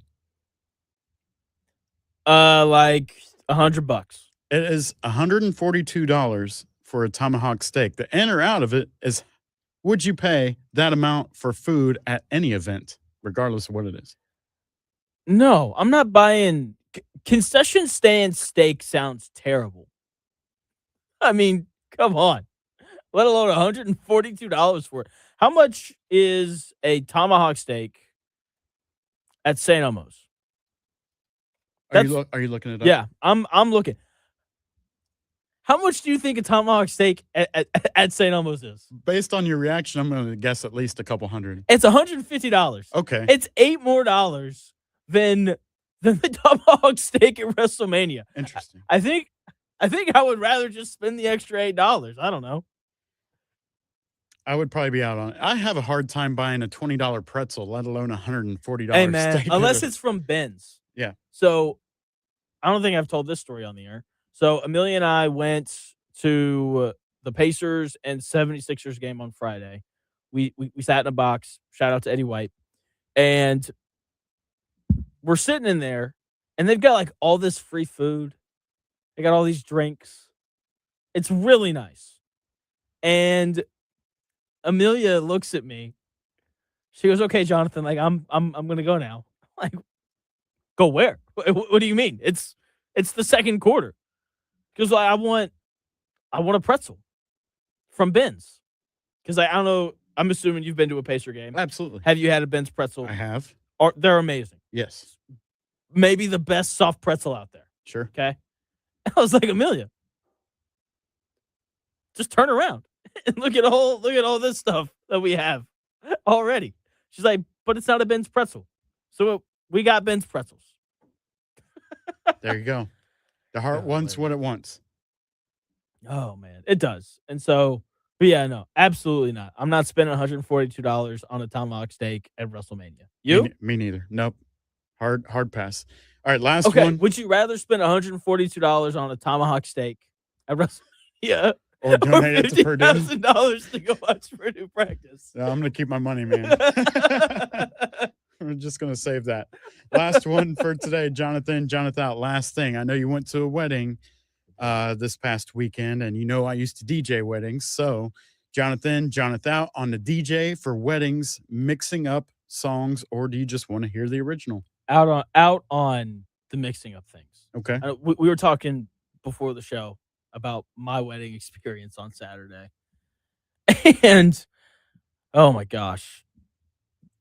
The guy, he was playing the right songs. Like there's just certain songs that you have to play at a wedding. Okay? And like they played Tennessee Whiskey. I know that's your favorite song. It's a staple. Was that on purpose? Huh? Was that on purpose? What's that? You said it's a staple, and the song's written by Chris Stapleton. Stop with that. No, that's not on purpose. Okay. Don't slow the bus down, Jonathan. Okay. So Chris Stapleton. So they played Tennessee Whiskey.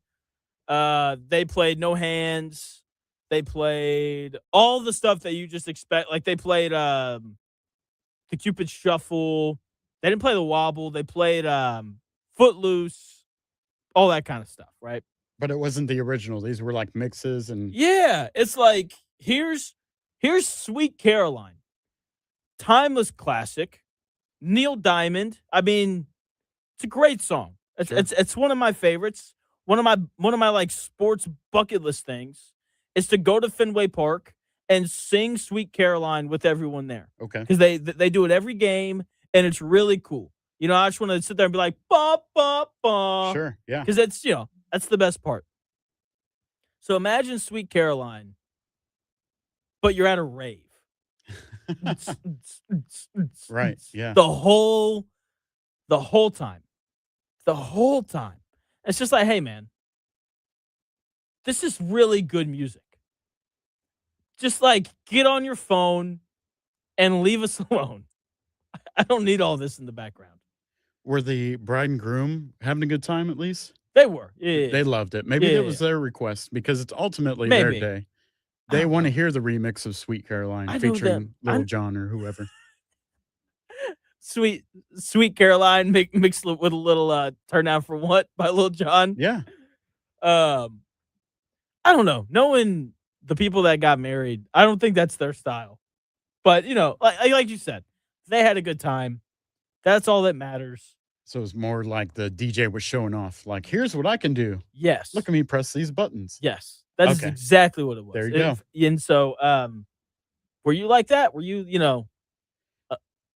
a mix master? Ultimately, it depended on the couple. Like, if they wanted that atmosphere, then you had to give them that atmosphere. That's why I asked, like, how did the couple, did maybe they like that or something? That's fair. John Buzzard said Sweet Caroline is the ultimate white person anthem.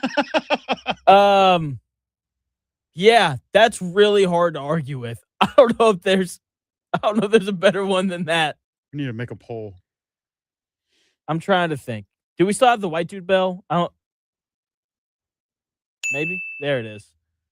Is that what that bell was for? White guy sayings.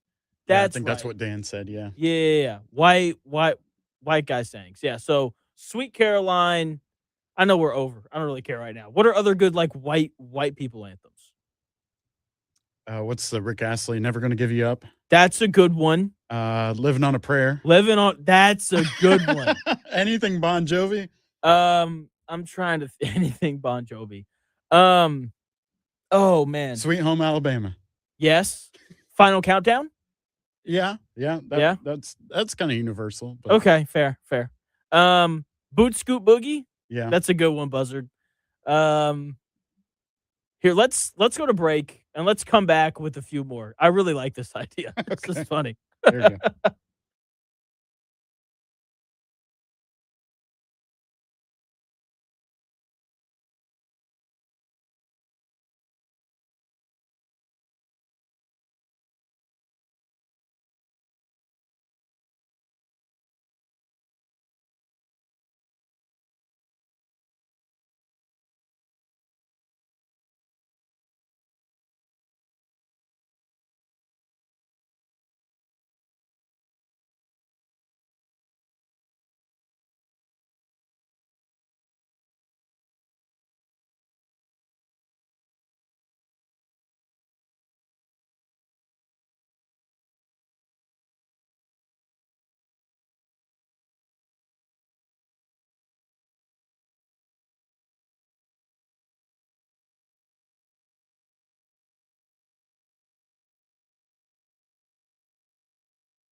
It may, one day, be a must-listen for sports enthusiasts. Yeah, and monkeys might fly out of my butt. Uh-oh. The Real Jonathan Smith Show. On Indy Sports Ticket 1430 AM, 93.9 HD2, and always on the free Indy Sports Ticket app. Welcome back to the Real Jonathan Smith Show here on Indy's Sports Ticket. Thank you for tuning in, no matter how you're tuning in, whether that's YouTube, X, the Indy Sports Ticket app, 1430 AM. However you're listening, it is greatly appreciated. And before the break, we were talking about white people, like the best white people anthems. Not just white people. Oh, wait, what? I didn't know if you were going to continue. I was like, no, it wasn't just white people. It was the Okay. music too. All right. Sorry. What's that? Okay. So we a quick Google search and you can find a lot. You can also just look in the YouTube comment section. John Buzzard had a ton. Is the bell ready? And Let's do it. since you're more of a music guy, I will let you determine if it deserves a bell or not. Fair enough. Right? Let's see what Google says. Do you have some as well? I think I mentioned mine mostly. Okay. But I'm sure some more will come to mind. Mr. Brightside. Absolutely. Yes. Absolutely. That's absolutely one. Jesse's Girl by Rick Springfield. Meh. Okay. That's fine. Girls Just Want to Have Fun. Yeah. Yeah, that's Give a it. good one. Yeah. Hey Soul Sister Oh yeah. by Train. Can we hit the bell 20? That's a really good one. Yeah. I Want It That Way by the Backstreet Boys. I think that one's pretty universal. Everybody likes that. Okay. Bohemian Rhapsody. I feel the same about that because Yeah, that's probably right. it's a classic. Since You've Been Gone by Kelly Clarkson. That's a great one. I write sins, not tragedies. Panic at the Disco. That could go both ways, but yeah, I'll give it. Okay. Sweet Child of Mine. Sure. Yeah. Okay. Do that. Chicken Fried. Zach Yes. Brown Band. That's a really good one. 20 dings on that one. Piano Man? Yeah, okay. No, not that one.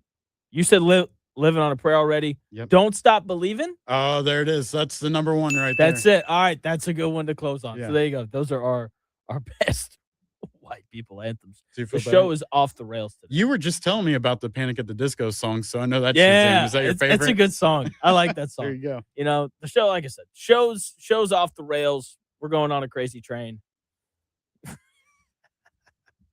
All right. No more 420 day for you, Jonathan. No more. Yeah. Okay. All right. Let's get back to sports here. I haven't talked about the NBA playoffs at all today, and I do think there are two big storylines kind of coming out of the weekend. And the first one is one that I don't like to admit. But LeBron James is just incredible. That dude's 41 years old, and he won a playoff game where he was the best player on the floor. And I know that Luke Kennard scored more points than he did. But LeBron James controlled every aspect of that game. At 41 years old, LeBron James has regressed into being the Suns' version of Chris Paul, where whenever the Lakers needed a bucket, he could go get it. He would just post up on the block and use his grown man strength and finish, right? And out of the pick and roll, he found everybody who was open. I mean, he was just incredible. And with that being said, I still think that the Lakers are going to lose the series because once Kevin Durant comes back tomorrow night, I'm going to be interested to see how the Lakers try to defend the Rockets. It's uncommon for a team that takes, almost 30 more shots than their opponent to lose. That's what happened in game one. But either way, LeBron is still incredible. I don't know if he's going to play for the Lakers next year, but he's more than good enough to keep playing. He and Tyrese Halliburton are friends. That's all I'm saying. Would love it if he was a Pacer next year. Probably not going to happen because he's going to ask for a lot of money, and the Pacers don't really need him. But, if he wanted to take a vet minimum and come here to Indy, that'd be incredible. 19 points, 8 rebounds, and 13 assists as the oldest player on the court in game one. Again, he controlled every aspect of that game. It was like watching Phillip Rivers on the Colts this year. Like when you watched Phillip Rivers in that game against Seattle and every game after that, there's no juice in the arm, but he was incredibly precise in terms of his accuracy and the way that he threw the football. And he had all of the answers because there just isn't a defense that you can play that Phillip Rivers has not seen before. And that's who LeBron James is right now. That's who he is. Sure, the juice isn't there athletically. I know he can still dunk. But look, if you're 6'8" and in good shape, you should be able to dunk a basketball. I don't really care how old you are. There's a video out there of Dr. J at 67 years old dunking a basketball, okay?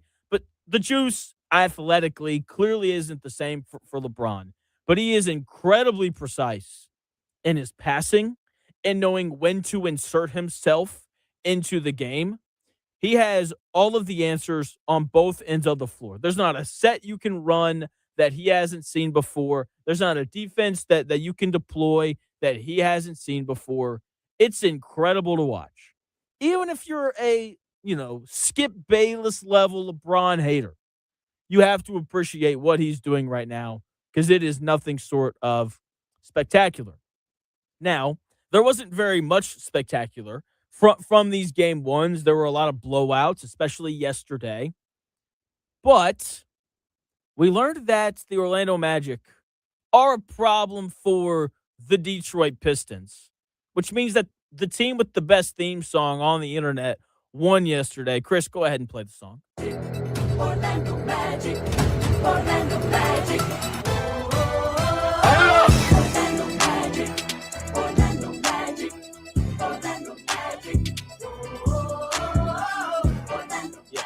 Good luck getting that out of your head.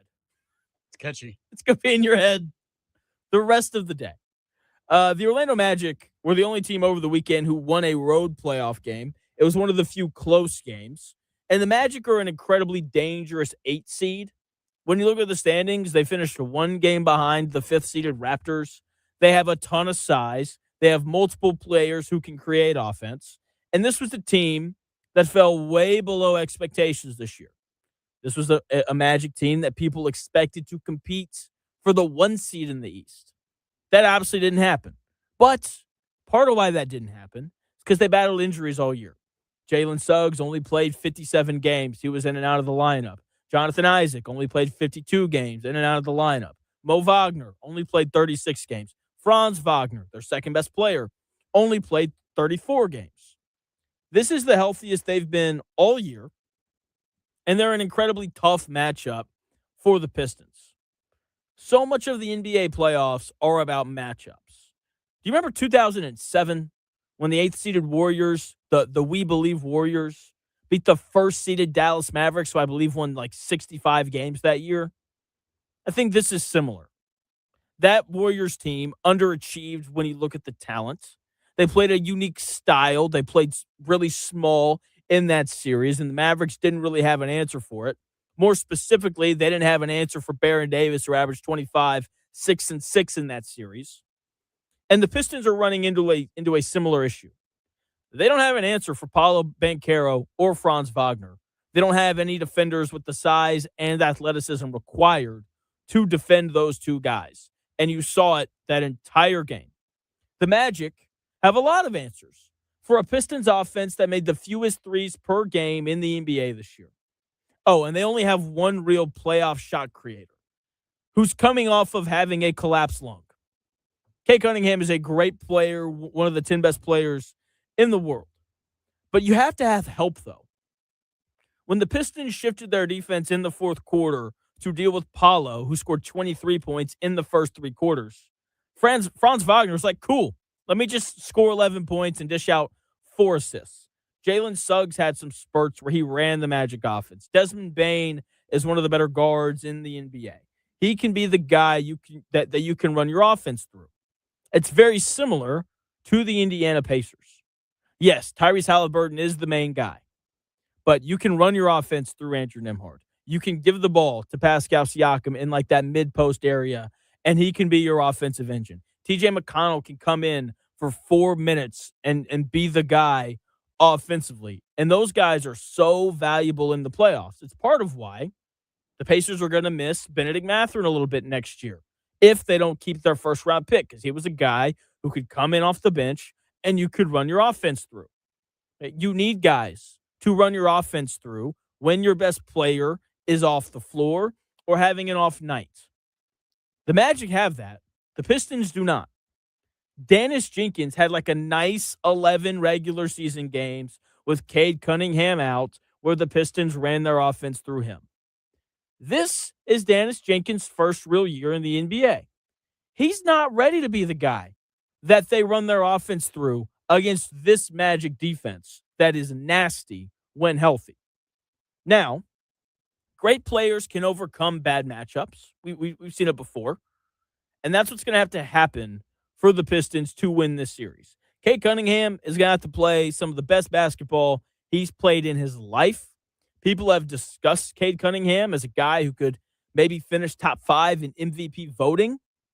It's time for him to prove why he's in that discussion in this series. So there's your little bit on the NBA playoffs. We got 3 games tonight. I'm staying up. I'm watching all 3. I hate that Timberwolves and Nuggets doesn't tip off till 10:30, but I'm not going to complain that much because it's the NBA playoffs, and I'm all about it. So what I'm not all about are the Indianapolis Colts sucking, and that's what they've done for the last decade. Fox NFL Sports, they released a graphic over the weekend that fully encapsulates how bad the Colts have been. I'll tell you about that graphic in about 4 minutes.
and Smith Show on Indy Sports Ticket, 1430 AM, 93.9 HD2, and always on the free Indy Sports Ticket app.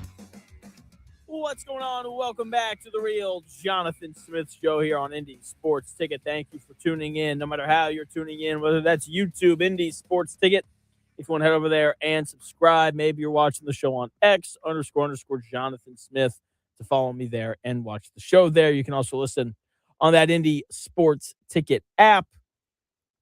We talked about so many things today, but it all comes back to the Colts, right? I mean, that's why we're all here, to talk about the Colts.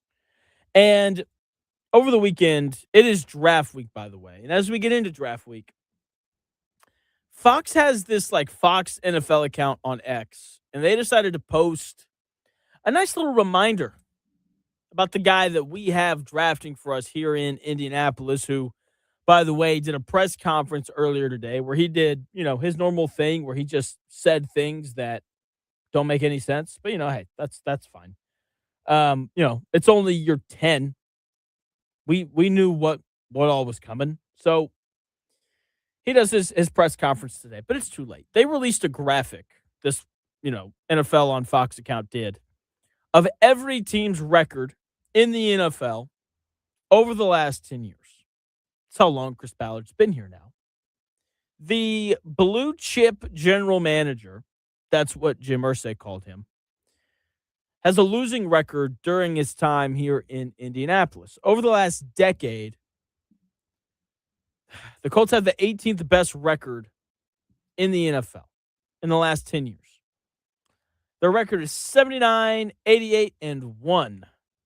And if you round the averages to the nearest whole number, the Colts average 8 wins and 9 losses a year under Chris Ballard.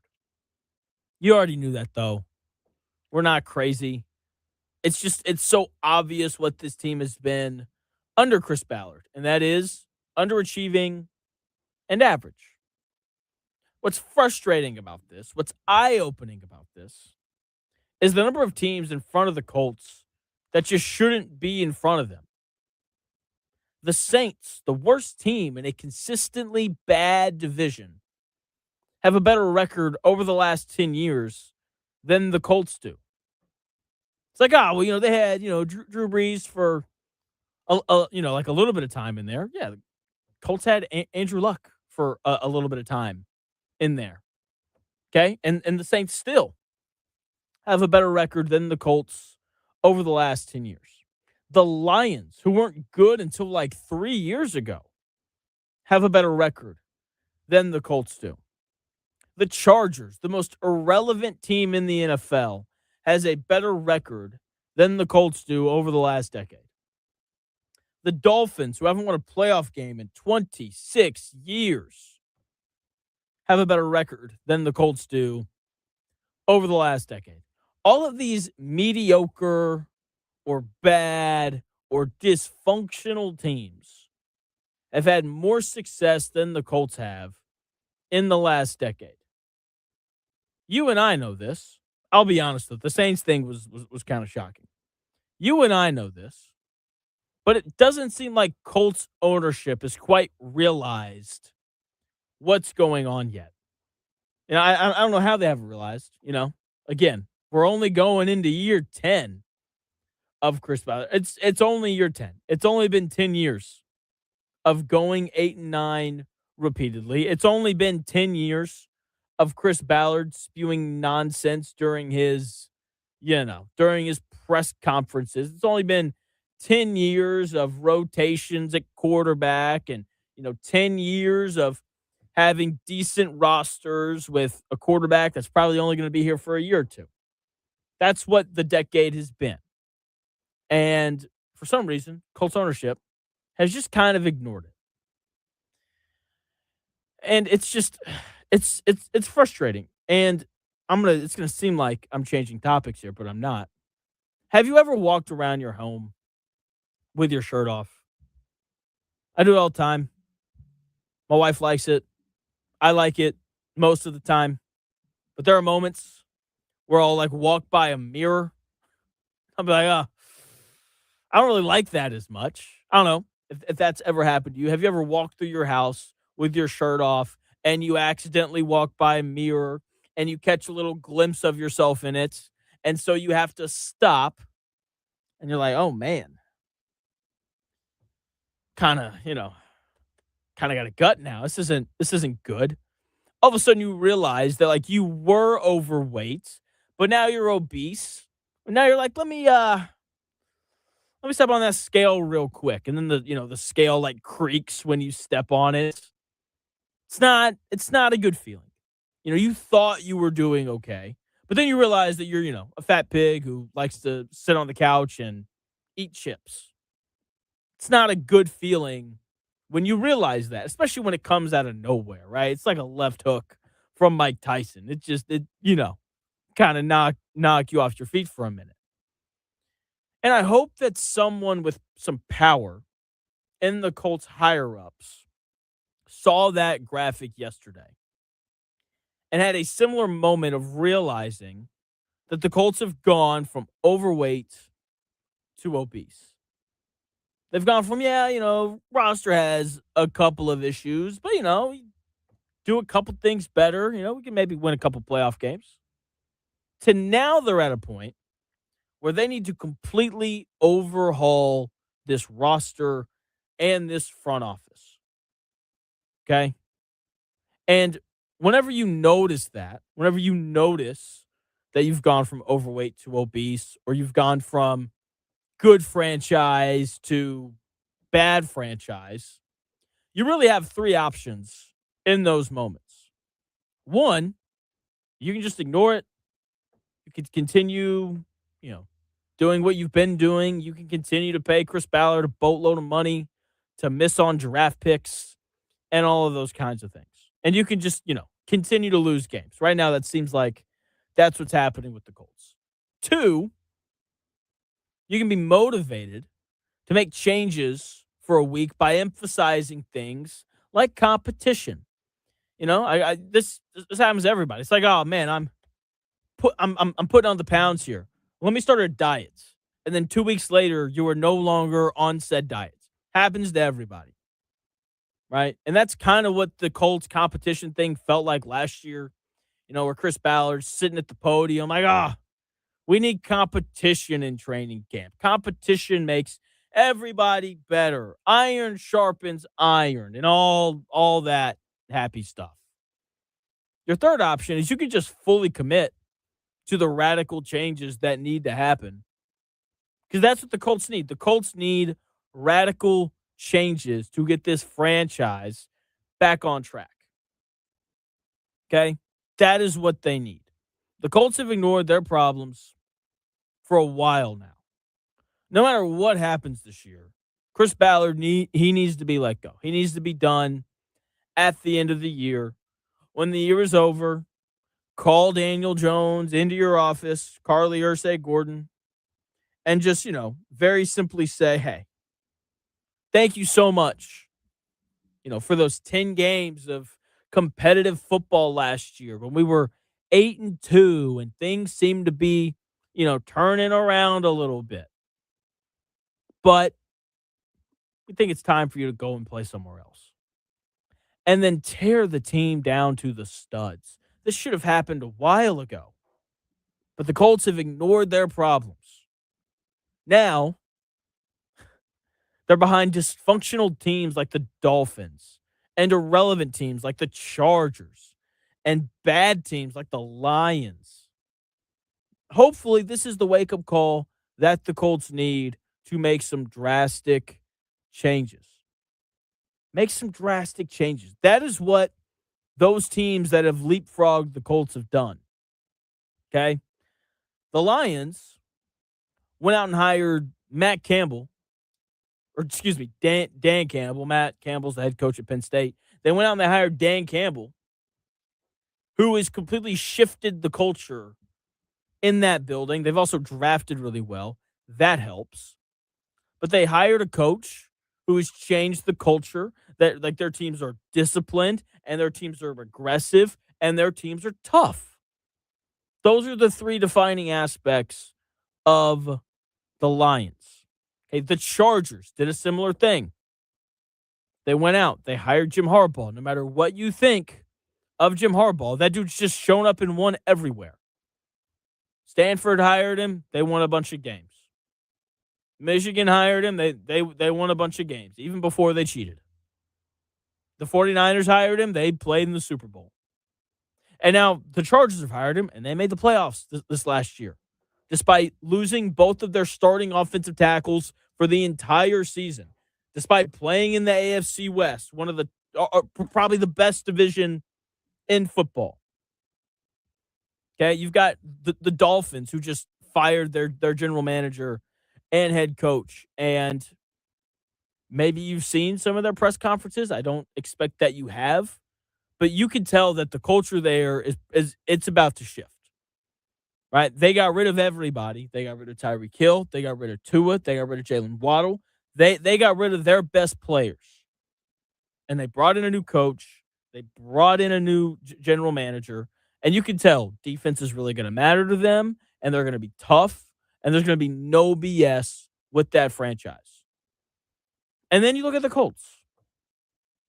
What's the Colts vision? What's the Colts' identity?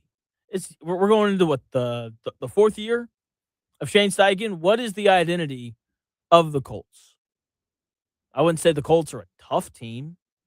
I wouldn't say that the Colts are a physical team. I wouldn't say that the Colts are like a super well disciplined team. Like what's their identity? A new quarterback every 2 years. That's the reality of it. And I'm hoping that someone saw this graphic and that it has changed the way that the Colts are going to go about their business going forward. Because that's really what needs to change.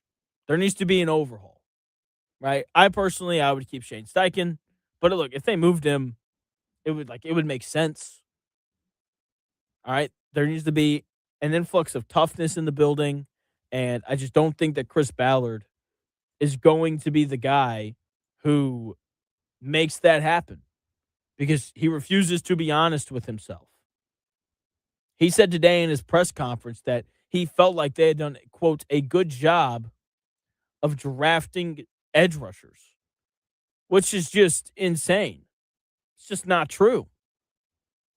Okay? Jalen Tuimoloau, who they drafted in the second round last year, didn't record a sack. 0 sacks. Only appeared in 13 games. Not great. Leatu Latu, kind of supposed to be the guy. Dude has 12.5 sacks in 2 years. A guy that Chris Ballard was snickering about when he drafted him. Like, oh, we got the best pass rusher in the draft. We got the best pass rusher in the draft. No, you didn't. The Rams did. Because, of course, they did. Because the Rams are extremely well ran. You go back to Kwity Paye. That is the best edge rusher. That is the best defensive end Chris Ballard has drafted. And he was so good that the Colts decided not to bring him back. Dayo Odeyingbo is probably the second best pass rusher. No, the second best pass rusher he's drafted is probably Leatu Latu. But like Dayo Odeyingbo, who cares? Like he was so good that you decided not to bring him back. Like, come on. Like, let's be serious here. Tyquan Lewis was like a good rotational pass rusher. And then he, had a bunch of injuries, and that was kind of the end of his career. Okay? I mean, at some point, like, you have to be honest with yourself. You have to be able to look in the mirror and realize the things that you were doing incorrectly. You have to realize the areas where you were falling short. You have to be self-aware. Self-awareness is so important. Knowing what you're good at, knowing what you're bad at. It's important. You have to know those things. And it doesn't seem like Chris Ballard does. And it's why the Colts continue to just spin their tires in the mud. The 8-9 mud, because that's probably what the Colts are going to be this year. Their schedule probably is going to be, decently easy. It's a third place schedule. All right, their schedule isn't out yet, but it'll be a third place schedule because they finished in third place in a bad division for the umpteenth year in a row. This is who they are. 8-9. That's where they live. who they've been for the last decade. And the only way to get rid of it, the only way to change it, maybe, is to get rid of the guy who's been here for all 10 years of it. Maybe bring in a guy who's self-aware as well. That may help too. We'll see what the Colts end up doing. We'll see how Chris Ballard drafts this year. Maybe he grabs 4 guys who can show up and have an impact immediately. I don't think that's going to happen, but it could. If it does, then maybe he saves his job, but I'm not counting on that at all. Not counting on it at all. We got some audio from him at his press conference today. He talks a little bit about Alec Pierce. He talks about a couple of guys who didn't show up for training camp. We've got that audio for you in about 3 minutes.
The best takes.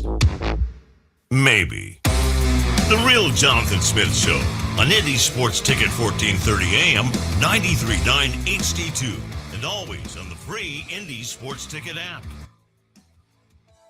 Welcome back to the Real Jonathan Smith Show here on Indy Sports Ticket. Thank you for tuning in, no matter how you're tuning in. Whether that's YouTube, Indy Sports Ticket, if you want to head over there and subscribe. Maybe you're watching the show on X__Jonathan Smith to follow me there and watch the show there. You can also listen on the Indy Sports Ticket app. Now, Chris Ballard did his, pre-draft press conference today where he talked about, a couple of different things. One of the things that he discussed was Kenny Moore and Anthony Richardson both being absent from training camp today.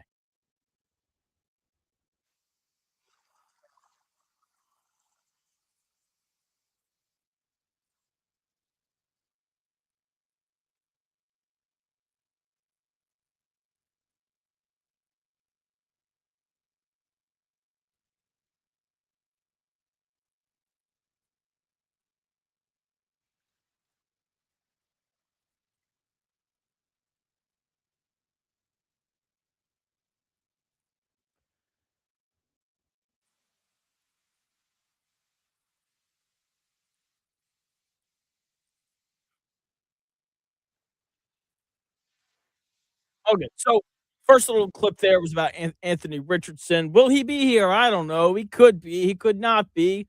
All that kind of stuff, man. Anthony, man, get to camp, dude. You have no leverage. If you don't show up, it has zero impact on what the Colts are going to do this year. Simple as that. The question surrounding Anthony Richardson, it's not the talent or anything like that. It's all of the other stuff. It's, all the reports of how he wasn't showing up early like your franchise quarterback is supposed to do. He wasn't staying late like your franchise quarterback is supposed to do. He wasn't, when he got tired, he would, tap his helmet and then go to the sideline. Your franchise quarterback isn't really supposed to do that. Those are the issues with with Anthony Richardson. Okay. At some point, you have to grow up. Okay. And we knew it immediately, right? He gets drafted, puts the hat on backwards. It's immediate red flag. And he hasn't really grown up from that moment. And we're going into year 4, right? You're year 4 of Anthony Richardson. You are yet to prove the one question that everybody has about you. Have you grown up yet? Come to practice, put the work in, let your camp and other people, put out good reports about you. Not, hey, this guy's upset that the Daniel Jones took his job, and so now he wants to trade, and he's not coming back to Indianapolis until he gets traded, and all that kind of stuff, man. Go to practice. Jeez Louise. Do you have the Kenny Moore clip? All right, here is Chris Ballard talking about Kenny Moore and him not showing up either.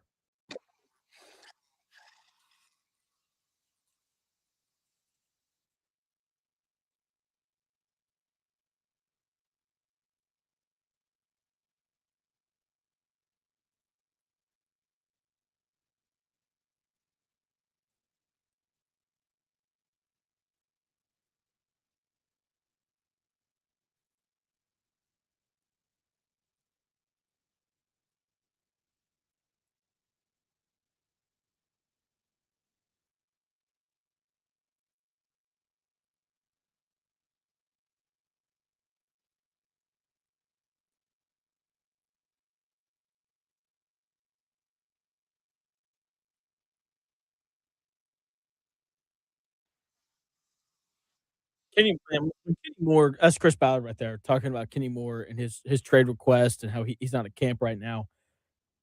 When Kenny Moore is one of your pillars, we just talked about why the Colts have had, the 18th best record in the NFL over the last decade. Like, there's one of your problems. Your slot corner cannot be a pillar.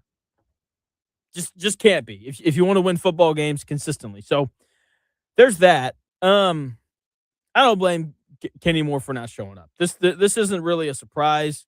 He's going to get traded before the season starts.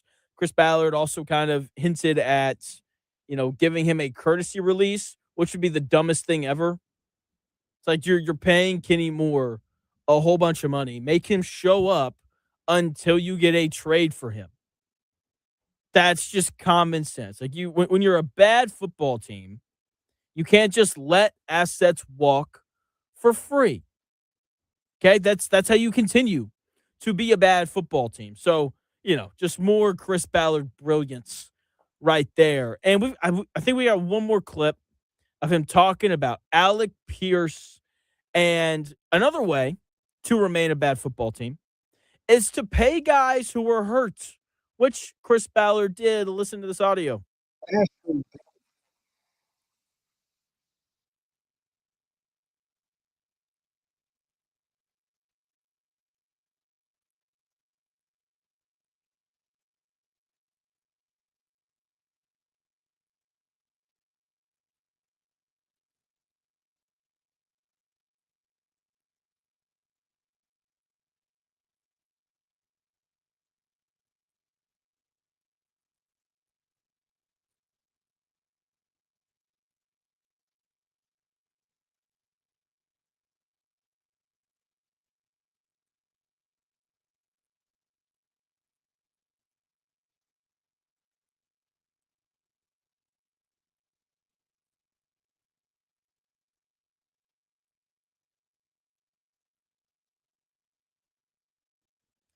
Chris Ballard right there talking about Alec Pierce's ankle injury. Chris, would you like to know one of the fastest ways to make a whole bunch of money in the NFL?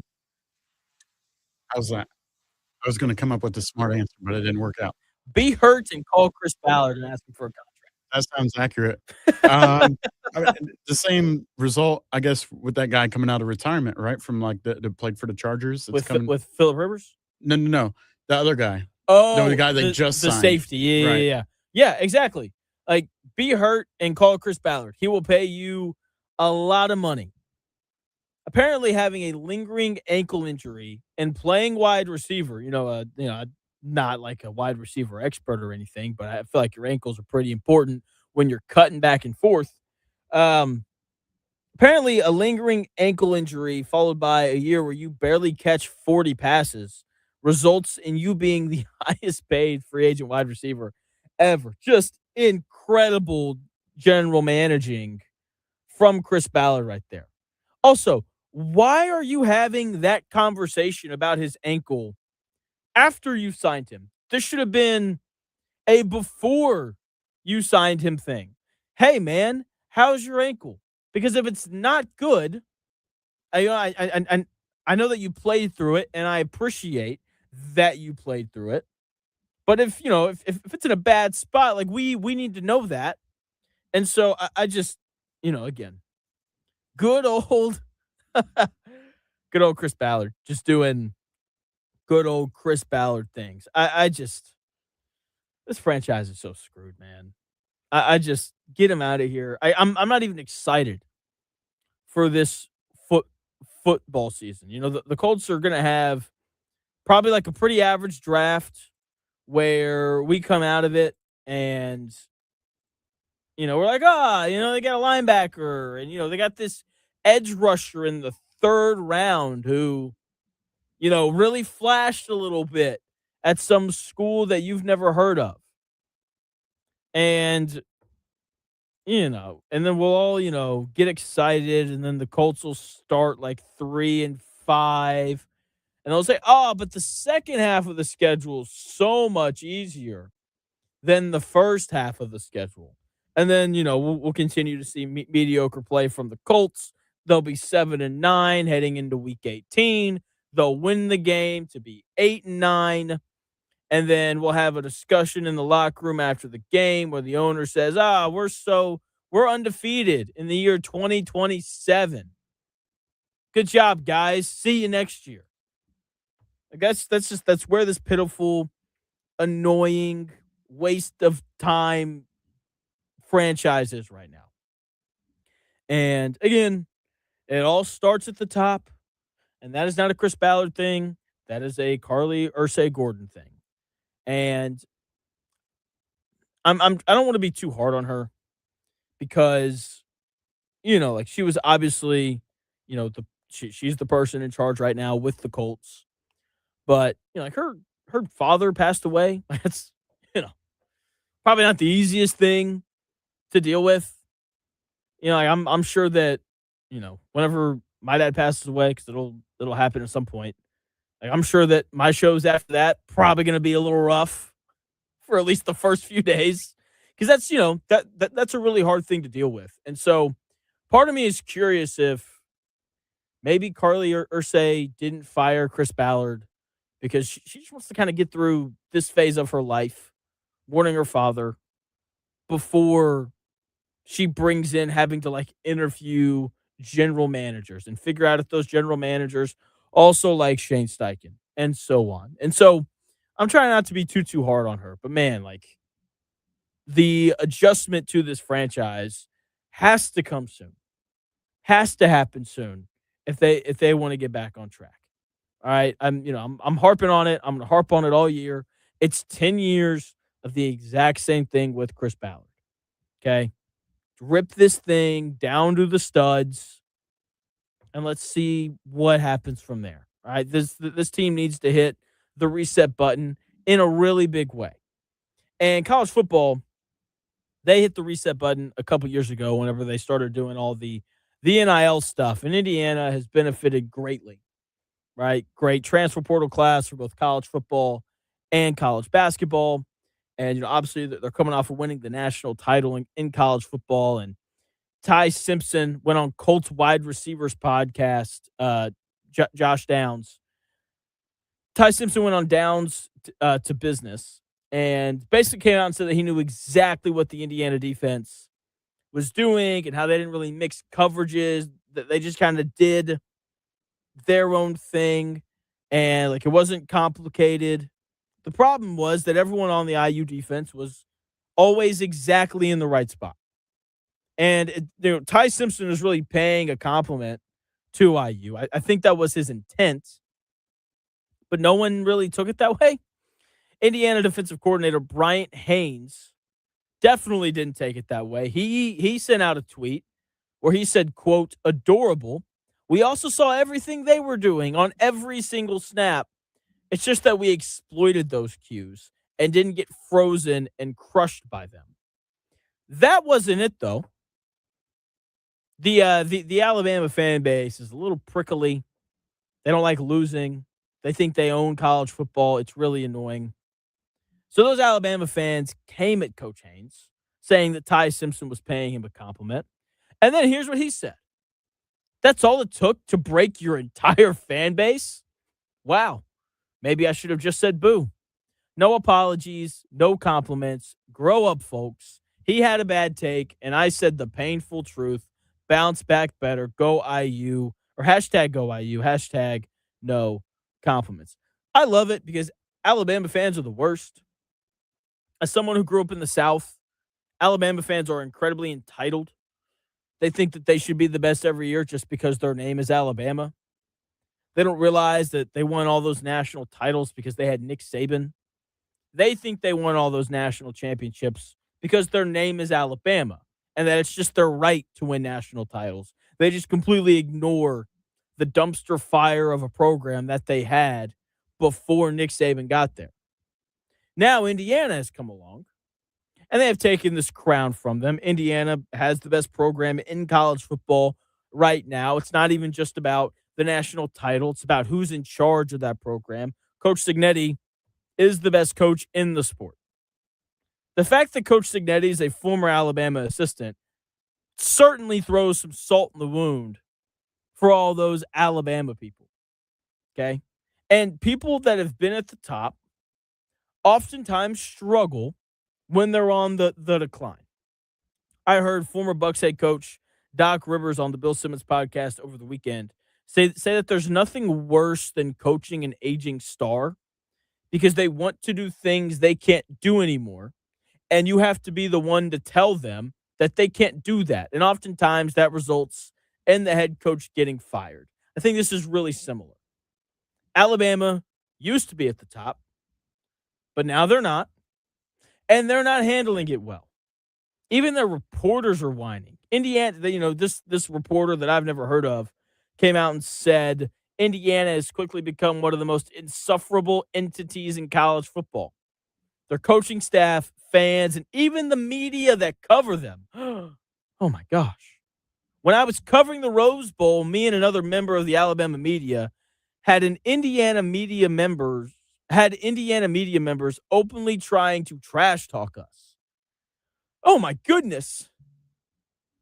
Someone in sports talked a little bit of trash? Oh my word. Poor Alabama fans. Just get over it. Stop whining. Get your money up. Get your bread up, as the kids say. If you don't like losing to Indiana, then go fundraise so that you can pay for the best players like Indiana is currently doing. Go hire better coaches. Because even though Indiana's forking out the NIL, I mean, you don't bring in the number one transfer portal quarterback in the country like Indiana did last year with Fernando Mendoza. You don't do that by just saying, hey, man, you're going to start here. No, you got to fork out some money in order to do that. But even though they're doing that, Indiana is also the best coach team in college football, or at least they were last year. Stop whining. Get to work if you don't want to be second fiddle anymore. I mean, seriously, that's all you have to do. Okay? Go fundraise. If you don't think that Coach DeBoer is doing a good enough job, fire him and go hire somebody else. It's really not that tough. It's not that hard to do. Okay? Get your money up, go get a better fundraiser, sell Girl Scout cookies. I don't know, man. Whatever you need to do. But stop whining. It's really annoying. Can't stand it. So, even though it does make me smile because I hate Alabama fans. It's the worst. We got basketball games tonight. NBA playoffs are in full swing. Maybe a little bit more on the Colts and Chris Ballard if he says, if there's any other audio that we find that's interesting. But I think I'm going to talk a little bit about the NBA playoffs when we come back in about 3 minutes.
Here's a tale of Tina searching up and down for decent GLP-1s, but got spun around. Till Good RX wrote in, hey, we got something new. GLP-1 prescriptions, all FDA approved. Brand name meds, no flags that are red. Clear pricing from the start. None of those hidden fees in your cart. Delivered to your door or pick up same day.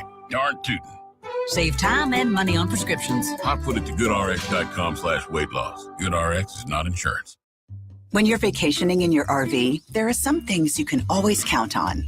Laying out on a hammock, waking up to birds chirping, and board games with the family. What? It's not cheating. Frank, you're scaring the kids. Oh, come on, guys. We're having fun. It's family time. With Progressive, your RV is protected 24/7, so you're prepared for whatever you don't see coming. Technically, it's a loophole. It's a children's board game. You're a grown man, Frank. Progressive Casualty Insurance Company and affiliates, not available in D.C. If it's in today's sports world, it's here. The real Jonathan Smith Show on Indy Sports Ticket 1430 AM, 93.9 HD2, and always on the free Indie Sports Ticket app.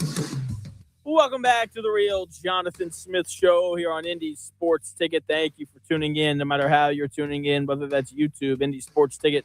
If you want to head over there and subscribe, maybe you're watching the show on X__Jonathan Smith to follow me there and watch the show there. You can also listen on the Indie Sports Ticket app or 1430 a.m. Okay. Change of plans. I got to see if this is still true. So I saw this tweet over the weekend, and they were talking about how apparently the Fever were on the verge of not selling out their opening, their home opener here in Indianapolis.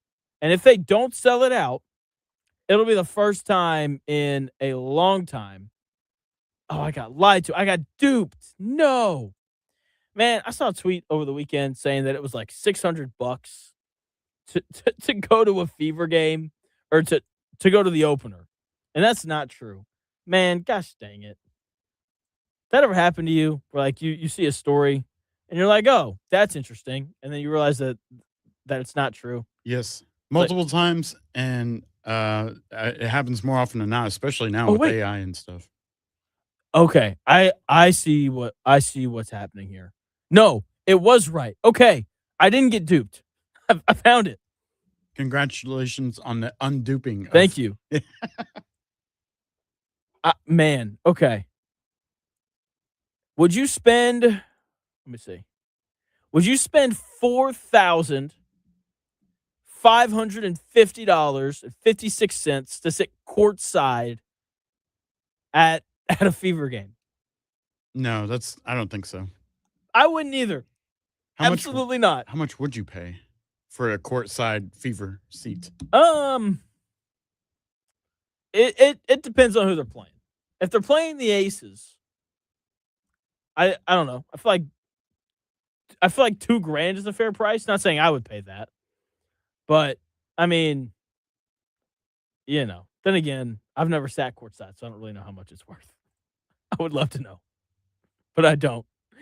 Oh man, but yeah, I just like their season starts, and here in like a few weeks. That's just $600 to sit in the lower bowl feels a little excessive. But hey man, the pricing people, they know what's going on. They'll lower the prices the closer it gets to the game, and then it'll fill up and it'll be great. But I saw that over the weekend. I was like, that's insane. All right, so tonight we have playoff games. I like all of the home teams to win again. I think Denver covers the 7.5-point spread. If you watch that game, Denver just consistently got more open shots than Minnesota. And that's ultimately what basketball is. The team that gets better shots usually wins the game. I don't expect for that to change in that series. Same goes for New York and Atlanta. I really New York is like, if New York won that series in 5, I don't think I wouldn't be surprised. I just think it's a matchup thing. I like the Hawks. I like where they're headed. But ultimately,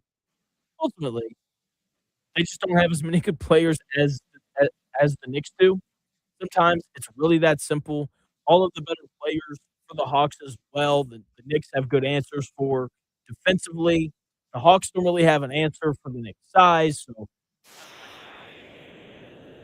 spread tonight, and Cleveland's just so much better than Toronto. I mean, so much better than Toronto. Like it's kind of baffling. So it's really weird. Like usually, the 1 seed gets the easiest draw, but this year I really feel like Cleveland did, because when you look at the teams in the East, I think Toronto is by far the worst team, and so Cleveland catches a little bit of a break.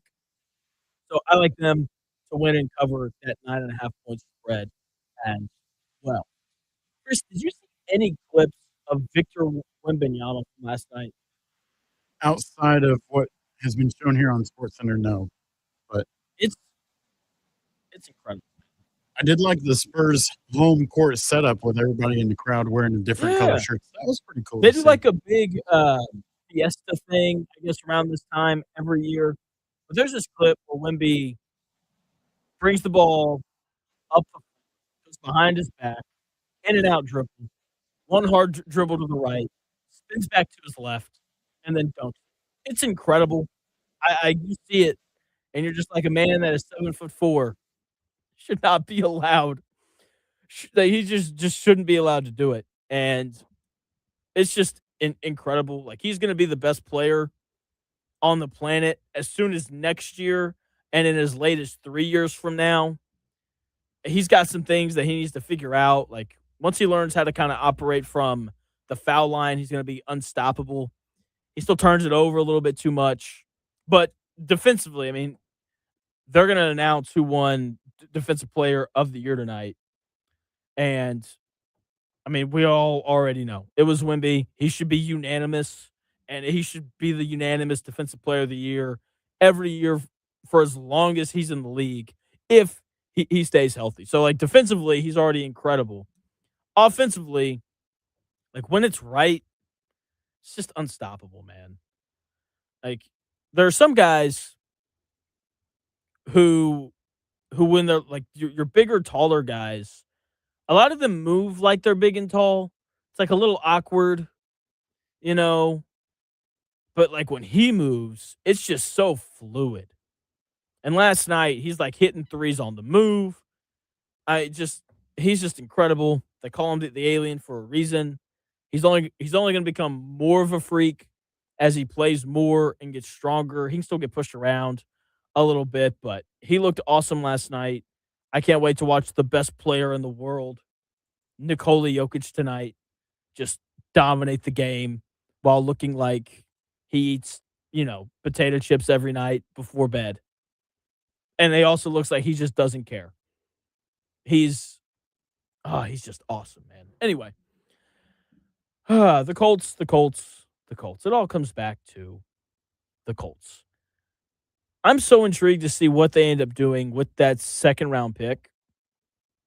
And I don't like how intriguing it is. The fact that we don't know what the Colts are going to do with their second round pick, like, that's the problem. Like, there are teams where, like, for example, you know exactly what the Raiders are doing with that number 1 overall pick. You know that they're taking Fernando Mendoza. You know that they're taking a quarterback, because that is clearly what they need. And if they hit on that pick and Shane Waldron's a good head coach, then they're going to be good. Right? Like, they know exactly what they need. Right? They added some, offensive line help as well during the offseason. They've got some good skill players. They've got a dominant edge rusher in Max Crosby. They know exactly what they need. And the list of needs is relatively short. And then you have the Colts. And you don't know what they're doing in the second round because of how many needs they have. They could go linebacker. They could go edge rusher. They could go wide receiver. They could honestly go corner, since they're about to trade away Kenny Moore. And again, this is just another very obvious sign that Chris Ballard isn't doing his job. Like, if you look at various mock drafts, you're going to get 1,000 different answers on who the Colts could take with that second round pick. And I mean, let's see what ESPN has here for him. Jacob Rodriguez, linebacker. That's not who I would take. I want the kid out of Texas, just bigger, faster, stronger, a little more explosive defensively, which is a really important thing. And so they could go linebacker, they could go wide receiver, but then or they could go edge. And so I don't know. I'm just fully prepared to be disappointed. What's probably going to happen is the Colts are going to trade down, and instead of having the 47th pick, they're going to have the 60th pick or something like that. And they'll get a player that's not as good. Okay? Like, we are so overly concerned with value whenever it comes to the Colts. I think they're way too concerned with value. Okay? Because ultimately, you can get a deal all you want. It doesn't matter if it doesn't address what you need. Doesn't matter if it doesn't address what you need. Like if you go to, if your wife gives you $100 to go to the grocery store and buy food for dinner for the week, and you come home with like $100 worth of like licorice and eggs and I don't know, mismatched bread. I don't even know if that's a thing. If you come back with things that you can't make dinner with, your wife's going to be mad at you. Okay? Because even though all the things that you bought on sale, great, you got it on sale. Doesn't matter if it doesn't help you make dinner. And for the Colts, like this is what they're going to do.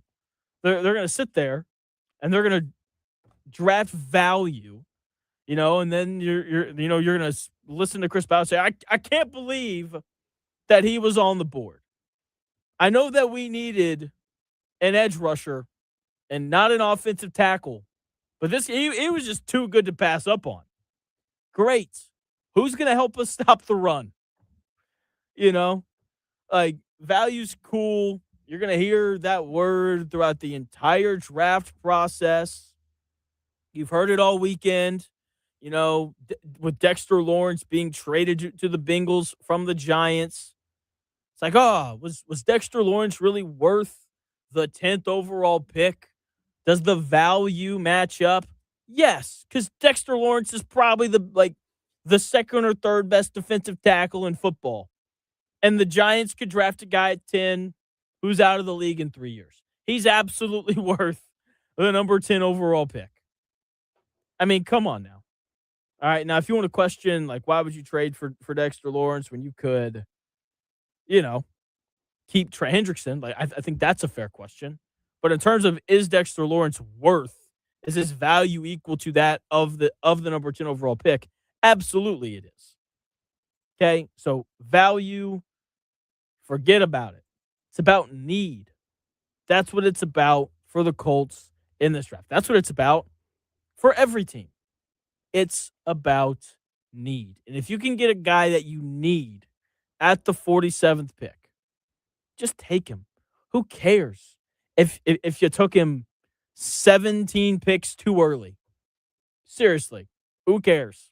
If he's really good, we're all going to forget about it really quickly. I mean, oh my gosh. Some small blog you've never heard of gave the Colts a C- for that pick. Who cares? If the pick fills your need, then who cares about value? Who cares? Seriously. All right. That's going to do it here on the Real Jonathan Smith Show. A lot of Colts today. We'll have more of it for you tomorrow.